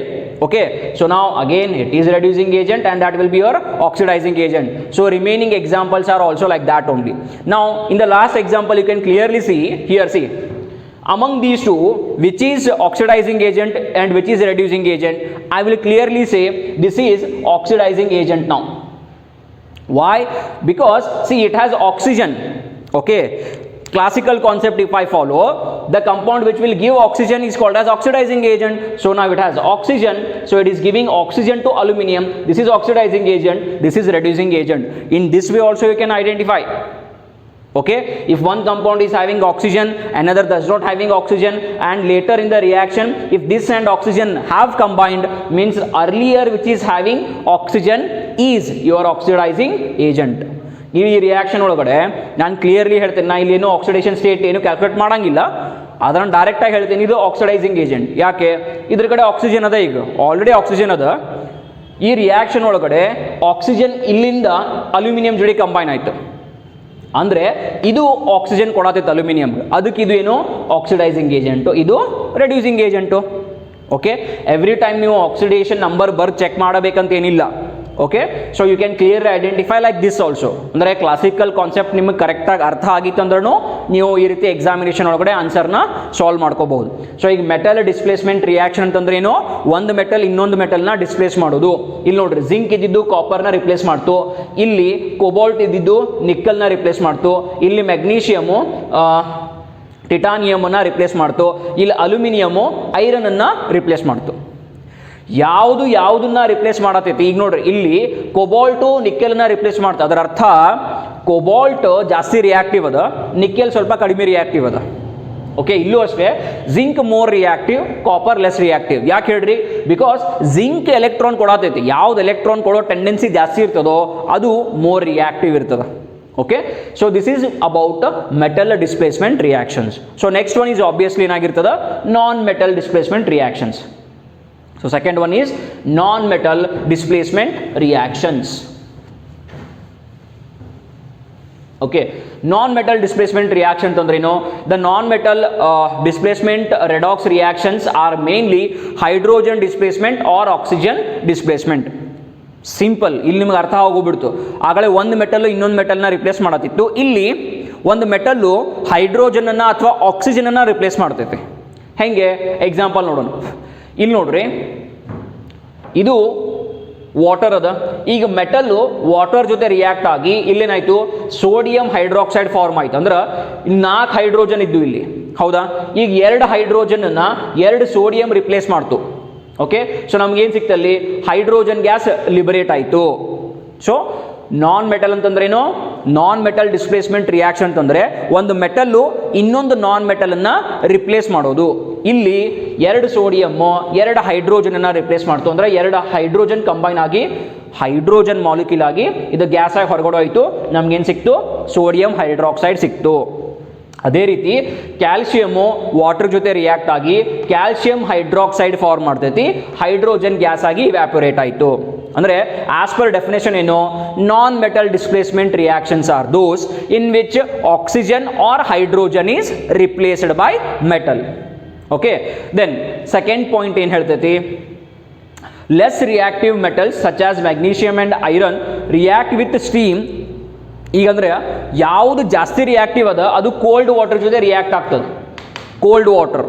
Okay, ಆಮೇಲೆ ಕಡಿಮೆ reactive metals they require steam, ಅಂದ್ರೆ ಏನು? ಸ್ವಲ್ಪ boiled water. Okay, magnesium reacts with water, it forms magnesium hydroxide. Again magnesium ಏನು ಮಾಡ್ಯದ? ಹೈಡ್ರೋಜನನ್ನು replace ಮಾಡೈತಿ. ಇಲ್ಲೂ ಕೂಡ ಅಷ್ಟೇ, 2 ಐರನ್ನು 2 ಹೈಡ್ರೋಜನನ್ನು ರಿಪ್ಲೇಸ್ ಮಾಡ್ಯಾವ. ಸಾರಿ, 6 ಹೈಡ್ರೋಜನ್, ಎಲ್ಲ ಹೈಡ್ರೋಜನನ್ನು ರಿಪ್ಲೇಸ್ ಮಾಡೈತಿಲ್ಲ. ಐರನ್ನು ಎಲ್ಲ ಹೈಡ್ರೋಜನನ್ನು ರಿಪ್ಲೇಸ್ ಮಾಡೈತಿ. ಯಾಕೆ? ಸಿ, ಇಲ್ಲಿ ಆಕ್ಸಿಡೇಷನ್ ಸ್ಟೇಟ್ ಕ್ಯಾಲ್ಕುಲೇಟ್ ಮಾಡಿರಿ. 3 ಆಕ್ಸಿಜನ್ನು -2, 3 × -2 -6. ಇಲ್ಲಿ 2 ಐರನ್ ಅವ, ಅಂದರೆ ಈಚ್ ಐರನ್ ಆಕ್ಸಿಡೇಷನ್ ಸ್ಟೇಟ್ ಇಂದ +3. ಸೊ ಎಲ್ಲ ಹೈಡ್ರೋಜನ್ ಏನದ? ಗ್ಯಾಸ್ ಆಗಿ ಹೊರಗಡೆ ಹೋಗ್ತೈತಿ. You understanding it? Okay, so highly reactive metals ಅಂದರೆ ಯಾವುವು? Alkali and alkaline earth metals are highly reactive, whereas d block elements ಸ್ವಲ್ಪ ಕಡಿಮೆ reactive. Okay, so next see, many metals including those which does not react with cold water displace hydrogen from acids. So ಸ್ವಲ್ಪ ಕಡಿಮೆ, ಇನ್ನೂ ಕಡಿಮೆ ಇರುವಂತಹ elements ಏನು ಮಾಡ್ತಾವೆ ಅಂದ್ರೆ ಆಸಿಡ್ ಜೊತೆ ರಿಯಾಕ್ಟ್ ಆಗಿ ಅಲ್ಲಿ ಹೈಡ್ರೋಜನನ್ನು ರಿಪ್ಲೇಸ್ ಮಾಡ್ತಾವೆ. ಇಲ್ಲಿ ಯಾವುದು? ಆಲ್ರೆಡಿ ಹೇಳಿದ್ದೆ, ಯಾವುದು? ಈ ಡಿ ಬ್ಲಾಕ್ ಎಲಿಮೆಂಟ್ಸ್ ಕಡಿಮೆ reactive compare to first block and second block. Sorry, first group and second group compare ಮಾಡಿದರೆ ಡಿ ಬ್ಲಾಕ್ ಎಲಿಮೆಂಟ್ ಸ್ವಲ್ಪ ಲೆಸ್ ರಿಯಾಕ್ಟಿವ್. ಓಕೆ, ದೆನ್ ಇಲ್ಲಿ ನೋಡ್ರಿ, ಜಿಂಕ್ ಅನ್ನೋದು ಇದು D block element. So D block elements ಏನು? Acid ಜೊತೆ react ಆಗ್ತಾವೆ, water ಜೊತೆ ಕ್ಲಿಯರ್ಲಿ ರಿಯಾಕ್ಟ್ ಆಗಿ ಅಲ್ಲಿ ಹೈಡ್ರೋಜನನ್ನು ರಿಪ್ಲೇಸ್ ಮಾಡುವಂತಹ ಪವರ್ ಅವು ಕಡೆ ಇರುವುದಿಲ್ಲ. ಸೊ ನಾವು zinc is going to react with acid and here it is replacing hydrogen. Clear? ಒಂದು ಜಿಂಕು 2 ಹೈಡ್ರೋಜನನ್ನು ರಿಪ್ಲೇಸ್ ಮಾಡೈತಿ, ಇಲ್ಲಿ ಹೈಡ್ರೋಜನ್ ಏನಾಯಿತು? ಗ್ಯಾಸ್ ಆಗಿ ಹೊರಗಡೆ ಹೋಗ್ತೈತಿ. ಓಕೆ, ಇಲ್ಲಿ ಜಿಂಕ್ ಕ್ಲೋರೈಡ್ ಫಾರ್ಮ್ ಆಯ್ತು. ಇನ್ನೊಂದರಲ್ಲಿ zinc react with sulphuric acid, again zinc form ಆಗಿ ಜಿಂಕ್ ಸಲ್ಫೇಟ್ ಫಾರ್ಮ್ ಆಗಿ ಹೈಡ್ರೋಜನ್ ಗ್ಯಾಸ್ ಇವ್ಯಾಪೊರೇಟ್ ಆಯಿತು. ಆಮೇಲೆ ನೆಕ್ಸ್ಟ್ ಅಲ್ಯೂಮಿನಿಯಮ್ ಹೈಡ್ರೋಕ್ಲೋರಿಕ್ ಆಸಿಡ್ ಜೊತೆ ರಿಯಾಕ್ಟ್ ಆಗೋದು. ಎಷ್ಟವ? 2 ಅಲ್ಯೂಮಿನಿಯಂ, ಇಲ್ಲಿ 6 ಹೈಡ್ರೋಜನ್ ಅವ, ಇಲ್ಲಿ 6 ಹೈಡ್ರೋಜನ್, 3 ಹೈಡ್ರೋಜನ್ ಮಾಲಿಕ್ಯೂಲ್ ಆಗಿ ಇವ್ಯಾಪೊರೇಟ್ ಆಯಿತು. ಸೊ ಈ 6 ಹೈಡ್ರೋಜನ್ನ 2 ಇದು Al2C, ಓಕೆ 2AlCl3 ಫಾರ್ಮ್ ಆಗ್ತೈತೆ. ಕರೆಕ್ಟ್, ಅದು 2AlCl3 ಅಂದರೆ 3 -1 × 3 -3, each aluminium is having +3. Okay, similarly goes with iron. Okay, very low reactive ಅಂದರೆ ಯಾವ್ದು ವೆರಿ ಲೋ ರಿಯಾಕ್ಟಿವ್ ಅಂತಂದರೆ ಯಾವುದು? Au ಅಂತಂದರೆ ಗೋಲ್ಡ್, Ag ಅಂತಂದರೆ ಯಾವುದು? ಸಿಲ್ವರ್. ಇದು ನೆನಪಿಟ್ಕೋಬೇಕು. Ag ಅಂತಂದರೆ ಸಿಲ್ವರ್ ಮತ್ತು ಗೋಲ್ಡು ಭಾಳ ಕಡಿಮೆ ರಿಯಾಕ್ಟಿವ್ ಅವು. ಅದಕ್ಕೆ ನೀವೆಲ್ಲ ಅದನ್ನು ಏನೋ ಕೊಳ್ಳೊಳಗೆ ಬರಳೊಳಗೆ ಹಾಕೊಂಡು ಅಡ್ಡಾಡ್ಬೋದು ನಾವು. ಓಕೆ, ಭಾಳ ರಿಯಾಕ್ಟಿವ್ ಆಗಂಗಿಲ್ಲ. ನೀರೊಳಗಾದ್ರೆ ಏನು ಬೇಕಾದ್ ಮಾಡಿರಿ, ಅವು ಲೆಸ್ ರಿಯಾಕ್ಟಿವ್ ಅದಾವ. ಆದರೆ ಈಗ ಕಾಪರ್ ಅದು ತೊಗೊಳ್ರಿ, ಕಾಪರ್ ಬಾಂಡೆದು ಮನೆಯಾಗಿದ್ದು ಅಂತಂದ್ರೆ ನೀವು ಕಂಟಿನ್ಯೂಸ್ಲಿ ವಾಶ್ ಮಾಡಬೇಕು. ಯಾಕೆ? ಅವು ಬೇರೆದ್ರ ಜೋಡಿ ರಿಯಾಕ್ಟ್ ಆಗ್ತಿರ್ತಾವೆ. ಈಗ ನೀವು ಬೇಕಾದ್ರೆ ಕಾಪರ್ ಉಂಗ್ರನ ಕೈ ಒಳಗೆ ಹಾಕೊಡ್ರಿ, ಅಲ್ಲಿ ಆಗ್ತೈತಿ ಮಲ್ಕೊಂಡು ನೆಕ್ಸ್ಟ್ ಡೇ ನೋಡ್ರಿ ಅದು ಪೂರ ಹಸಿರಾಗಿರ್ತೈತಿ. ಕಾರಣ ಅಲ್ಲಿ ಕಾಪರ್ ಆಕ್ಸಿಜನ್ ಜೊತೆ ರಿಯಾಕ್ಟ್ ಆಗೋದಿರ್ತೈತಿ. ಬಟ್ ನೀವು ಗೋಲ್ಡ್ ಎಷ್ಟು ದಿನ ಬೇಕಾದಷ್ಟು ಹಾಕೊಡ್ರಿ, ಅದು ಯಾವುದೇ ರೀತಿ ಸೈಡ್ ಇಫೆಕ್ಟ್ ಪ್ರೊಡ್ಯೂಸ್ ಮಾಡೋದಿಲ್ಲ. Because gold is less reactive. Okay, even silver ಅಷ್ಟೇ. ಸಿಲ್ವರ್ನ ನಾವು ಆಭರಣ ಮಾಡಿ ಮೈ ಮೇಲೆ ಹಾಕೊಳ್ಳಿ ಕಾರಣ ಇದೆ ದಟ್ ಅವುಗಳು ಬೇರೆಯದ್ರ ಜೊತೆ ಅಷ್ಟೊಂದು ಈಸಿಲಿ ರಿಯಾಕ್ಟ್ ಆಗೋದಿಲ್ಲ. ಓಕೆ, ಸೊ ಈಗೇನಂತಂದರೆ ನಮಗೆ ಗೊತ್ತಾಗಿದ್ದೇನು, ಕೆಲವೊಂದು ಅಂದರೆ ಮೆಟಲ್ಸ್ ಯಾವ ರೀತಿ ನಾನ್ ಮೆಟಲ್ಸ್ನ ಡಿಸ್ಪ್ಲೇಸ್ ಮಾಡ್ತಾವೆ ನೋಡಿದ್ವಿ. ಈಗ ನಾನ್ ಮೆಟಲ್ಸ್ ಹೆಂಗೆ ರಿಪ್ಲೇಸ್ ಮಾಡ್ತಾವೆ ಅದನ್ನು ನೋಡ್ಬೇಕು. ಈಗ ಆಲ್ರೆಡಿ ಇಲ್ಲಿ ನೋಡ್ರಿ, ನಾ ಈ ಎಕ್ಸಾಂಪಲ್ ಹೇಳ್ಬೇಕಂತಂದ್ರೆ ಏನದ, ಒಂದು ಮೆಟಲ್ಲು ಇನ್ನೊಂದು ಮೆಟಲ್ನ ರಿಪ್ಲೇಸ್ ಮಾಡ್ತು. ಯಾವ ಆಧಾರದ ಮೇಲೆ? ಯಾವುದು ಜಾಸ್ತಿ ರಿಯಾಕ್ಟಿವ್ ಇತ್ತು ಅದು ಕಡಿಮೆ ರಿಯಾಕ್ಟಿವ್ ಇದ್ದಿದ್ದನ್ನ ರಿಪ್ಲೇಸ್ ಮಾಡ್ತು. ಅದಕ್ಕೆ ನಾ ಏನು ಬರಿತೇನೆ, zinc is more reactive than copper. ಅದೇ ರೀತಿ ಇದನ್ನು ನಾವು ಪ್ರೀವಿಯಸ್ ಸೆಷನ್ ಒಳಗಡೆ ಕಲ್ತಿದ್ವಿ. ಏನು ಅಂತಂದರೆ ಕಾಪರ್ ರಿಯಾಕ್ಟ್ಸ್ ವಿತ್ ಏನು Ag ಪ್ಲಸ್ ಇದ್ದಾಗ ಇದು ರಿಯಾಕ್ಷನ್ ಒಳಗಡೆ copper is more reactive than Ag. So what I can say, zinc is more reactive than copper is more reactive than silver. Okay, so ಯಾವುದು electron ಜಾಸ್ತಿ ಕೊಡೋ tendency ಇರ್ತದ ಅದು highly reactive, ಇದು less reactive, ಇದು very less reactive.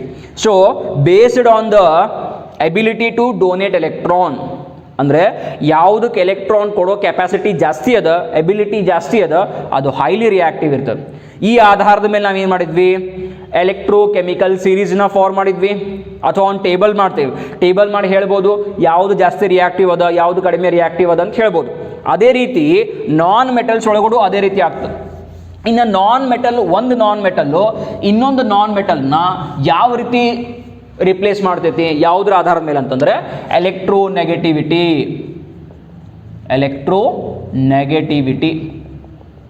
So based on electronegativity ಆಧಾರದ ಮೇಲೆ ಒಂದು ನಾನ್ ಮೆಟಲು ಇನ್ನೊಂದು ನಾನ್ ಮೆಟಲ್ ಮೇಲೆ ರಿಪ್ಲೇಸ್ ಮಾಡ್ತೈತಿ. ಈಗ ಹೈಯರ್ ಫ್ಲೋರಿನ್ ಏನದ, highest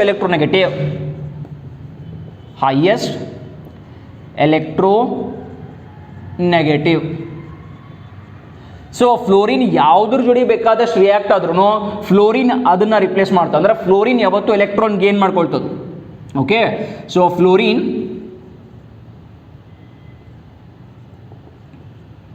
always accepts electron. Okay, always accepts. ಈಗ ನೋಡ್ರಿ ಏನಂತಂದ್ರೆ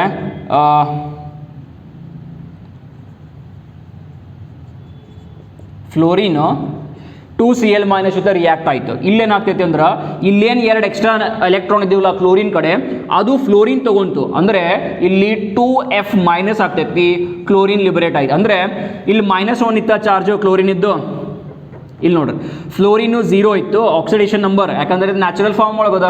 ಇಲ್ಲಿ ಕ್ಲೋರಿನ್ -1 ಅಂದ, 2 ಕ್ಲೋರಿನ್ -2 × -2 × -1 ಈಸ್ -2. ಫ್ಲೋರಿನ್ 0 ಇತ್ತು, ಫ್ಲೋರಿನ್ 0 ದಿಂದ ಏನಾಯಿತು -1 ಆಯಿತು, ಆಕ್ಸಿಡೇಷನ್ ನಂಬರ್ ಡಿಕ್ರೀಸ್ ಆಯಿತು. ಇಲ್ಲಿ -1 ಇದ್ದಿದ್ದು ಇಲ್ಲೇನಾಯಿತು 0 ಇನ್ಕ್ರೀಸ್, ಇದು ಆಕ್ಸಿಡೇಷನ್ ಆಯಿತು, ಇದು ರಿಡಕ್ಷನ್ ಆಯಿತು. ಅಂದರೆ ಆಕ್ಸಿಡೈಸಿಂಗ್ ಯಾವುದು, ಇದು ಆಕ್ಸಿಡೈಸಿಂಗ್ ಏಜೆಂಟು, ಇದು ರೆಡ್ಯೂಸಿಂಗ್ ಏಜೆಂಟು. ಹೌದಾ? ಓಕೆ, ಯಾವ್ದು ಎಲೆಕ್ಟ್ರಾನ್ ಗೇನ್ ಮಾಡ್ಕೊಂತು? ಫ್ಲೋರಿನ್ ಎಲೆಕ್ಟ್ರಾನ್ ಗೇನ್ ಮಾಡ್ಕೊಂತು, ಅದಕ್ಕೆ ಇದು ಆಕ್ಸಿಡೈಸಿಂಗ್ ಏಜೆಂಟು. ಇದು ಎಲೆಕ್ಟ್ರಾನ್ ಕೊಡ್ತು, ಅದಕ್ಕೆ ಇದು ರೆಡ್ಯೂಸಿಂಗ್ ಏಜೆಂಟ್. ಓಕೆ, ಸೊ ಇದೇ ರೀತಿ ಒಂದು ನಾನ್ ಮೆಟಲ್ಲು ಇನ್ನೊಂದು ನಾನ್ ಮೆಟಲ್ನ ರಿಪ್ಲೇಸ್ ಮಾಡಬೇಕಂದ್ರೆ ಏನಿರಬೇಕು? ಹೈಯರ್ ಎಲೆಕ್ಟ್ರೋನೆಗೆಟಿವಿಟಿ ಇರಬೇಕು. ಏನಿರಬೇಕು? Higher electronegative. ಅಂದರೆ ಎರಡು ನಾನ್ ಮೆಟಲ್ಸ್ ಆಜು ಬಾಜು ಬಂದಾಗ ಒಂದು ಯಾವುದು ಎಲೆಕ್ಟ್ರಾನ್ ಕೊಡಬೇಕು, ಇನ್ನೊಂದು ತಗೋಬೇಕು. ಸೊ ಯಾವುದು ಎಲೆಕ್ಟ್ರಾನ್ ತಗೊಳ್ತೈತಿ, ಯಾವುದು ಜಾಸ್ತಿ ಎಲೆಕ್ಟ್ರಾನ್ ನೆಗೆಟಿವ್ ಇರ್ತೈತಿ ಅದು ಎಲೆಕ್ಟ್ರಾನ್ ತಗೊಳ್ತೈತಿ, ಕಸ್ಕೋತೈತಿ ಇನ್ಫ್ಯಾಕ್ಟ್. ಓಕೆ, ಮತ್ತೊಂದು ಎಲೆಕ್ಟ್ರಾನ್ ಫೋರ್ಸ್ಫುಲಿ ಕೊಡಲೇಬೇಕು. ಬಿಕಾಸ್ ನನ್ನ ಕಡೆ ಜಾಸ್ತಿ ಫೋರ್ಸ್ ಇದ್ದಾಗ ನಾನು ಎಲೆಕ್ಟ್ರಾನನ್ನು ನಿನ್ನ ಕಡೆ ತಗೊಳ್ತೀನಿ. ಸೊ ಯಾವುದ್ರದ್ದು ಎಲೆಕ್ಟ್ರೋನೆಗೆಟಿವಿಟಿ ಜಾಸ್ತಿ ಅದ ಅದು ಯಾವತ್ತು oxidizing agent. So higher electronegativity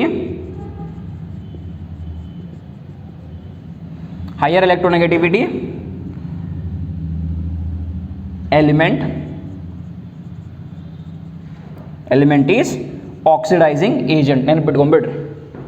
okay, so ಯಾರ ಕಡೆ ಎಲೆಕ್ಟ್ರಾನ್ ತಗೊಳ್ಳೋ ಎಬಿಲಿಟಿ ಜಾಸ್ತಿ ಇರ್ತೈತಿ ಅದು ಎಲೆಕ್ಟ್ರಾನ್ ಯಾವುದು ತಗೊಳ್ತೈತಿ. ಅಂದರೆ ಬೇರೆದವ್ರನ್ನ ಆಕ್ಸಿಡೈಸ್ ಮಾಡ್ತದು. ಬೇರೆದವ್ರನ್ನ ಯಾರು ಆಕ್ಸಿಡೈಸ್ ಮಾಡ್ತಾರದು oxidizing agent. So higher electronegativity ಇದು ಯಾವತ್ತು ಏನಾಗ್ತೈತಿ? ಆಕ್ಸಿಡೈಸಿಂಗ್ ಏಜೆಂಟ್ ಆಗಿ ಆ್ಯಕ್ಟ್ ಆಗ್ತೈತಿ. ಅದನ್ನು ನೋಡೋಣ ಈಗ. ಓಕೆ, ಸೊ ಈಗ ಇಷ್ಟೊತ್ತಾಗ ಎಕ್ಸ್ಪ್ಲೇನ್ ಮಾಡಿದ ಇದೇ ಇತ್ತು, ಅದೇ this has been return. Okay, ಇಲ್ಲಿ ನೋಡ್ರಿ, ಫ್ಲೋರಿನ್ನು HCl ಜೊತೆ ರಿಯಾಕ್ಟ್ ಆಗಿ ಈಗೇನಾಯಿತು?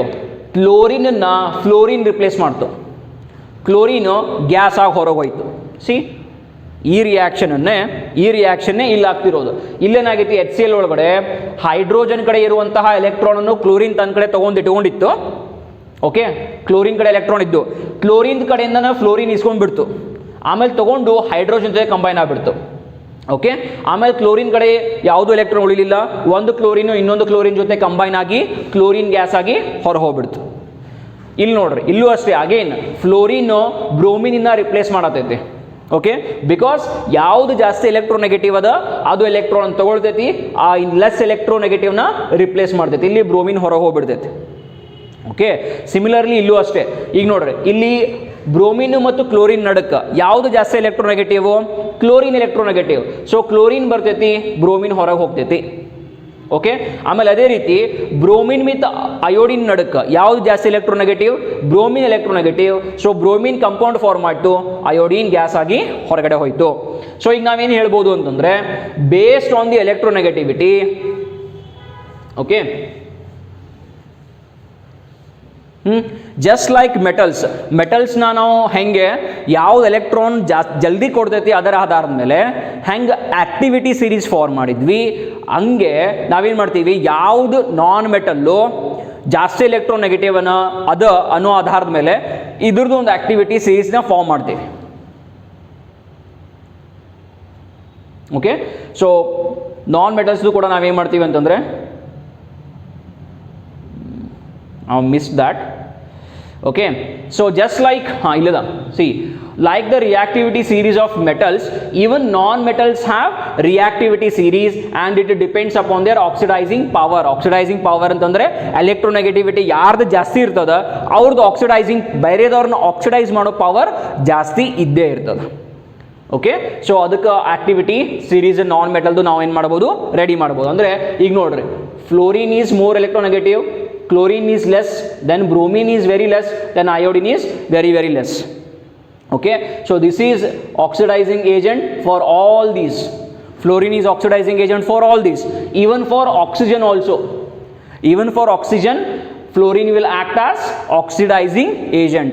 ಇದ್ರದ್ದು ಹೈಯೆಸ್ಟ್ ಎಲೆಕ್ಟ್ರೋನೆಗೆಟಿವ್ ಇರೋದ್ರಿಂದ ಇದನ್ನು ಫ್ಲೋರಿನ್ನ ಯಾವುದ್ರ ಜೊತೆನೇ ಕಂಬೈನ್ ಮಾಡಿದ್ರು it always acts as oxidizing agent. Okay, ನೆನಪಿಟ್ಕೋಬೇಕು. ಇದ್ರ ಮೇಲೇನೆ ಕ್ವಶನ್ಸ್ ಬರ್ತಾವೆ ಕಾಂಪಿಟೇಟಿವ್ ಎಕ್ಸಾಮಿನೇಷನ್ ಒಳಗಡೆ. Next last type of redox reaction is disproportion reaction. Okay, disproportion ಅಂತಂದ್ರೆ ಏನು? ಡಿಸ್ಪ್ರಪೋರ್ಷನ್ ಅಂತಂದ್ರೆ, ಸಿ ಆಲ್ರೆಡಿ ನಾವು ಆಕ್ಸಿಡೇಷನ್ ನಂಬರ್ನ ಸ್ಟಡಿ ಮಾಡಬೇಕಾದ್ರೆ ಅಲ್ಲಿ ಎಬ್ನಾರ್ಮ್ಯಾಲಿಟಿ ಅಂತ ಕಲ್ತ್ವಿ. ಅಂದರೆ ಏನು? ಫಾರ್ ಎಕ್ಸಾಂಪಲ್ ಅಯರ್ನು ಎರಡು ಆಕ್ಸಿಡೇಷನ್ ಸ್ಟೇಟ್ ಒಳಗದ, ಒಂದು +2 ಇನ್ನೊಂದು +3. ಹೌದಾ? ಎಬ್ನಾರ್ಮ್ಯಾಲಿಟಿ. ಈಗ ಬಿಕಾಸ್ ಆಫ್ ದಿಸ್ ಎಬ್ನಾರ್ಮ್ಯಾಲಿಟಿ ಅಂದರೆ ಒಂದೇ ಎಲಿಮೆಂಟು ಎರಡು ಬೇರೆ ಬೇರೆ ಆಕ್ಸಿಡೇಷನ್ ಸ್ಟೇಟ್ ಒಳಗಡೆ ಇದ್ದಿದ್ದಕ್ಕೆ ಈಗ ನೋಡ್ರಿ ಇಲ್ಲಿ Fe3O4 ಇದ್ರ ಒಳಗಡೆ ಐರನ್ದು ಆಕ್ಸಿಡೇಷನ್ ನಂಬರ್ ಏನು ಬಂದಿತ್ತು +8/3 ಬಂದಿತ್ತು. ಯಾಕೆ ಈ ರೀತಿ ಅಂತಂದರೆ ಇಲ್ಲಿ ಇದರೊಳಗಡೆ ಕಾಂಬಿನೇಷನ್ ಏನದ ಅಂತಂದ್ರೆ FeO + Fe2O3 ಅಂದರೆ ಇಲ್ಲಿ +3 ಇಲ್ಲಿ +2. ಓಕೆ, ಒಂದು +2 ಸ್ಟೇಟ್ ಒಳಗದ, ಇನ್ನೊಂದು +3 ಸ್ಟೇಟ್ ಒಳಗದ, ಎರಡು. ಓಕೆ, ಸೊ ಈ ರೀತಿ ಡಿವಿಷನ್ ಆಗಿದ್ದಕ್ಕೆ ಅಂದರೆ ಒಂದೇ ಎಲಿಮೆಂಟು ಎರಡು ಬೇರೆ ಬೇರೆ ಆಕ್ಸಿಡೇಷನ್ ಸ್ಟೇಟ್ ಒಳಗಡೆ ಇದ್ದಿದ್ದಕ್ಕೆ ಟೋಟಲ್ ಆಕ್ಸಿಡೇಷನ್ ನಂಬರ್ ಏನಾಗ್ಬಿಡ್ತು ಫ್ರಾಕ್ಷನ್ ಒಳಗೆ ಬಂತು. ಓಕೆ, ಸೊ ಈ ಎಬಿಲಿಟಿ ಇದ್ದಕ್ಕೆ ಇನ್ನೊಂದು ಟೈಪ್ ಆಫ್ ರೆಡಾಕ್ಸ್ ರಿಯಾಕ್ಷನ್ ಬರ್ತದೆ. ಯಾವುದು? ಡಿಸ್ಪ್ರಪೋರ್ಷನ್. ಪ್ರಪೋರ್ಷನ್ ಅಂದ್ರೆ ಅರ್ಥ ಆಗ್ತದ? ಪ್ರಪೋರ್ಷನ್ ಅಂತಂದ್ರೆ ಒಂದು ಪ್ರಮಾಣ. ಓಕೆ, ಈಗ ನಾನು 50 ಈಗ ಒಂದು 100 ml ವಾಟರ್ ಅದ ಅಂತಂದ್ರೆ 100 ml ವಾಟರ್ ಅದ, 100 ml ವಾಟರ್ ಅದ ಅಂತ ಕೊಡ್ರಿ. ಇದನ್ನ ಈಕ್ವಲ್ ಪ್ರಪೋರ್ಷನ್ ಅಂತಂದ್ರೆ ಏನೋ 50 ml 50 ml 50 ml plus 50 ml ಅಂತಾನೆ ಈಕ್ವಲ್. ಈ ಕಡೆ 50 ml ಅದ, ಈ ಕಡೆ 50 ml ಅದ, ಎರಡನ್ನೂ ಸೇರಿಸಿದಾಗ ಎಕ್ಸಾಕ್ಟ್ 100 ml ಬಂತು. ಸೊ ಈಕ್ವಲ್ ಪ್ರಪೋರ್ಷನ್ಸ್ ಒಳಗದ. ಓಕೆ, ಬಟ್ ಪ್ರಪೋರ್ಷನ್ ಬೇರೆ ಬೇರೆ ಬಂತು ಅಂತಂದ್ರೆ ಅದಕ್ಕೆ ಏನು ಕರಿತೀವಿ ನಾವು? ಡಿಸ್ಪ್ರಪೋರ್ಷನ್. ಒಂದು ಕಡೆ 75 ml ಇನ್ನೊಂದು ಕಡೆ 25 ml ತೊಗೊಂಡ್ರಿ ಅಂತಂದ್ರೆ ಪ್ರಪೋರ್ಷನ್, ಒಂದು ಗ್ಲಾಸ್ ಒಳಗಡೆ ಜಾಸ್ತಿ ನೀರದ, ಇನ್ನೊಂದು ಗ್ಲಾಸ್ ಒಳಗೆ ಕಡಿಮೆ ನೀರು ಬರ್ತದ, ಹೌದಾ? ಸೊ ಅದಕ್ಕೆ ಏನು ಕರಿತೀವಿ? ಡಿಸ್ಪ್ರಪೋರ್ಷನ್. ಒಂದೇ ರೀತಿ ಒಂದೇ ಪ್ರಮಾಣ ಇರಲಿಲ್ಲ, ಬೇರೆ ಬೇರೆ ಪ್ರಮಾಣ ಇತ್ತು ಅಂತಂದರೆ ಡಿಸ್ಪ್ರಪೋರ್ಷನ್ ರಿಯಾಕ್ಷನ್ಸ್ ಅಂತ ಕರಿತೀವಿ. ಓಕೆ, ಸೊ ಈಗ ಡಿಸ್ಪ್ರಪೋರ್ಷನ್ ರಿಯಾಕ್ಷನ್ ಅಂದರೆ ಏನು? The reactions in which an element is present in two different oxidation state. Okay, so the reactions in which an element in one oxidation state is simultaneously oxidized and reduced. Okay, ಸ್ವಲ್ಪ definition ಕಷ್ಟ ಆಗ್ಬೋದು, but ನೆನ್ಪಿಟ್ಕೊಡ್ರಿ ಏನು? The reaction in which an element in one oxidation state is simultaneously oxidized and reduced. ಇದರ ಅರ್ಥ ಈಗ ನೋಡ್ರಿ, manganese ತಗೊಳ್ರಿ, ಇದು +7 ಒಳಗದ, 2 ಮ್ಯಾಂಗ್ನೀಸ್ ಅವ ಅಂತ ಕೊಡ್ರಿ, +7 ಒಳಗದ ಎರಡು. ಅದರಾಗ ಒಂದೇನಾದರೂ +5 ಆದರೆ ಇನ್ನೊಂದು +2 ಆಯಿತು, ಈ ರೀತಿ. ಓಕೆ, ಎರಡೂ ಕಡೆ ಫಸ್ಟ್ ಏನಿತ್ತು +7, ಎರಡು ಮ್ಯಾಂಗ್ನೀಸ್ ಅಟಮ್ ಏನಿದ್ದು +7 ಆಗಿದ್ದು. ಈಗೇನಾಯಿತು ಅಂತಂದ್ರೆ ಒಂದಕ್ಕೆ +5 ಬಂತು, ಇನ್ನೊಂದಕ್ಕೆ +2 ಬಂತು. ಸೊ ಈಗ ಆಕ್ಸಿಡೇಷನ್ ಸ್ಟೇಟ್ ಏನಾಯಿತು? ಬೇರೆ ಬೇರೆ ಆಯಿತು. ಒಂದೇ ಎಲಿಮೆಂಟು ಒಂದು ಆಕ್ಸಿಡೇಷನ್ ಸ್ಟೇಟಿಂದ ಬೇರೆ ಬೇರೆ ಆಕ್ಸಿಡೇಷನ್ ಸ್ಟೇಟಿಗೆ ಶಿಫ್ಟ್ ಆಯಿತು ಅಂತಂದರೆ ಅದಕ್ಕೆ ನಾವೇನು ಕರಿತೇವೆ? Okay, disproportion. ಒಂದೇ ಎಲಿಮೆಂಟು, ಓಕೆ, ಈ ಒಂದೇ ಎಲಿಮೆಂಟು ಎರಡು ಬೇರೆ ಬೇರೆ ಆಕ್ಸಿಡೇಷನ್ ಸ್ಟೇಟ್ ಒಳಗಡೆ ಆಯಿತು ಅಂತಂದರೆ ಅಂತಹ ರಿಯಾಕ್ಷನ್ಗೆ ಏನು ಕರಿತೇವೆ? ಡಿಸ್ಪ್ರಪೋರ್ಷನ್. ಓಕೆ, ಎಕ್ಸಾಂಪಲ್ ನೋಡ್ರಿ, ಇಲ್ಲಿ ನೋಡ್ರಿ, ಇದ್ರೊಳಗಡೆ ನೀವು ನೋಡಿದ್ರಿ ಅಂತಂದರೆ ಎರಡು ಹೈಡ್ರೋಜನ್ ಅವ. ಈ ಫಸ್ಟ್ ಆಕ್ಸಿಡೇಷನ್ ನಂಬರ್ ಬರ್ಕೊಡ್ರಿ, ದೆನ್ ವಿಲ್ ಗೆಟ್ ಕ್ಲಾರಿಟಿ. ಇಲ್ಲಿ 0 ಅದ, ಇಲ್ಲಿ -2 ಅದ, ಹೌದಾ? ಆಕ್ಸಿಜನ್ ಒಂದೇ ಕಂಪೌಂಡ್ದಿಂದ ಎರಡು ಆಕ್ಸಿಜನ್ ಬಂದು ಒಂದು ಕಡೆ ಆಕ್ಸಿಡೇಷನ್ ನಂಬರ್ 0 ಬಂತು, ಇನ್ನೊಂದು ಕಡೆ -2 ಬಂತು. ಎಲ್ಲಿಂದ? ಇಲ್ಲಿ. ಇಲ್ಲಿಂದ ಒಂದು ಈ ರೀತಿ ಆಯಿತು, ಒಂದು ಈ ರೀತಿ ಆಯಿತು. ಓಕೆ, ಆ್ಯಕ್ಚುಲಿ ಇದು ಪರಾಕ್ಸೈಡ್, ಹೈಡ್ರೋಜನ್ ಪರಾಕ್ಸೈಡ್ ಅಂದ್ರೆ ಈ ರೀತಿ ಬರ್ತದೆ, OH. ಓಕೆ, ಅರ್ಥ ಆಗತೈತಿ? ಅಂದರೆ ಈ ಆಕ್ಸಿಜನ್ಗೆ -1, ಈ ಆಕ್ಸಿಜನ್ಗೆ -1, ಈ ಹೈಡ್ರೋಜನ್ +1, ಈ ಹೈಡ್ರೋಜನ್ +1. ಓಕೆ, ಸೊ -1 ಇದ್ದಿದ್ದು ಒಂದು ಕಡೆ, ಒಂದು ಕಡೆ ಏನಾಯಿತು? H2O ಫಾರ್ಮ್ ಆದಾಗ -2 ಆಯಿತು. ಇನ್ನೊಂದು ಕಡೆ -1 ಇದ್ದಿದ್ದು +O2 ಆಗ್ಯದಲ್ಲ, 0 ಆಗ್ಯದ. ಅರ್ಥ ಆಗತೈತಿ? ಫಸ್ಟ್ ಎರಡು ಆಕ್ಸಿಜನ್ ಕಡೆ ಏನಿತ್ತು? -1 ಇತ್ತು. ಈಗ ಒಂದು ಆಕ್ಸಿಜನ್ ಏನಾಯಿತು? -2 ಆಯಿತು. ಒಂದು ಆಕ್ಸಿಜನ್ ಏನಾಯಿತು? -2. ಇನ್ನೊಂದು ಆಕ್ಸಿಜನ್ ಆಯಿತು 0. ಅಂದರೆ ಈ ಎರಡು ಎಲೆಕ್ಟ್ರಾನನ್ನು ಇದೇ ತೊಗೊಂಡ್ಬಿಡ್ತು. ಓಕೆ, ಸೊ ಇದು -2, ಇದು 0. ಇದು ಹೈಡ್ರೋಜನ್ ಪರಾಕ್ಸೈಡ್ ಇದ್ದಿದ್ದು ವಾಟರ್ ಪ್ಲಸ್ ಆಕ್ಸಿಜನ್ ಕೊಡ್ತು. ಅಂದರೆ ಒಂದೇ ಎಲಿಮೆಂಟು ಒಂದು ಕಡೆ ಆಕ್ಸಿಡೇಷನ್ ಆಗ್ಯದ, ಇನ್ನೊಂದು ಕಡೆ ರಿಡಕ್ಷನ್ ಆಗ್ಯದ. ಓಕೆ, ಸೊ ಯಾವಾಗ ಒಂದು ರಿಯಾಕ್ಷನ್ ಒಳಗಡೆ ಒಂದೇ ಎಲಿಮೆಂಟು ಆಕ್ಸಿಡೇಷನು ಆಗ್ಯದ, ರಿಡಕ್ಷನು ಆಗ್ಯದ, ಅವಾಗ ನಾವು ಹೆಂಗೆ ಕರಿತೇವೆ? ಅದಕ್ಕೆ ಡಿಸ್ಪ್ರಪೋರ್ಷನ್ ರಿಯಾಕ್ಷನ್ ಅಂತ ಕರಿತೇವೆ. ಸೊ ಇದನ್ನ 2 ಮಾರ್ಕ್ಸಿಗೆ ಭಾಳ ಸರಿ ಕೇಳಿದ್ದಾರೆ. Okay, what are disproportion reaction? Give an example. So ಇದೊಂದು ಎಕ್ಸಾಂಪಲ್ ಬರಿಬೋದು ನೀವು, ಈ ರೀತಿ ಬರಿಬೇಕಂತಿಲ್ಲ, ಈ ರೀತಿ ಬರೆದ್ರೂ ಸಾಕು. ಓಕೆ, ಸೊ ಇನ್ನೊಂದು ಸ್ವಲ್ಪ ಎಕ್ಸಾಂಪಲ್ಸ್ ನೋಡೋದಾದರೆ ಇಲ್ಲೂ ಅಷ್ಟೇ.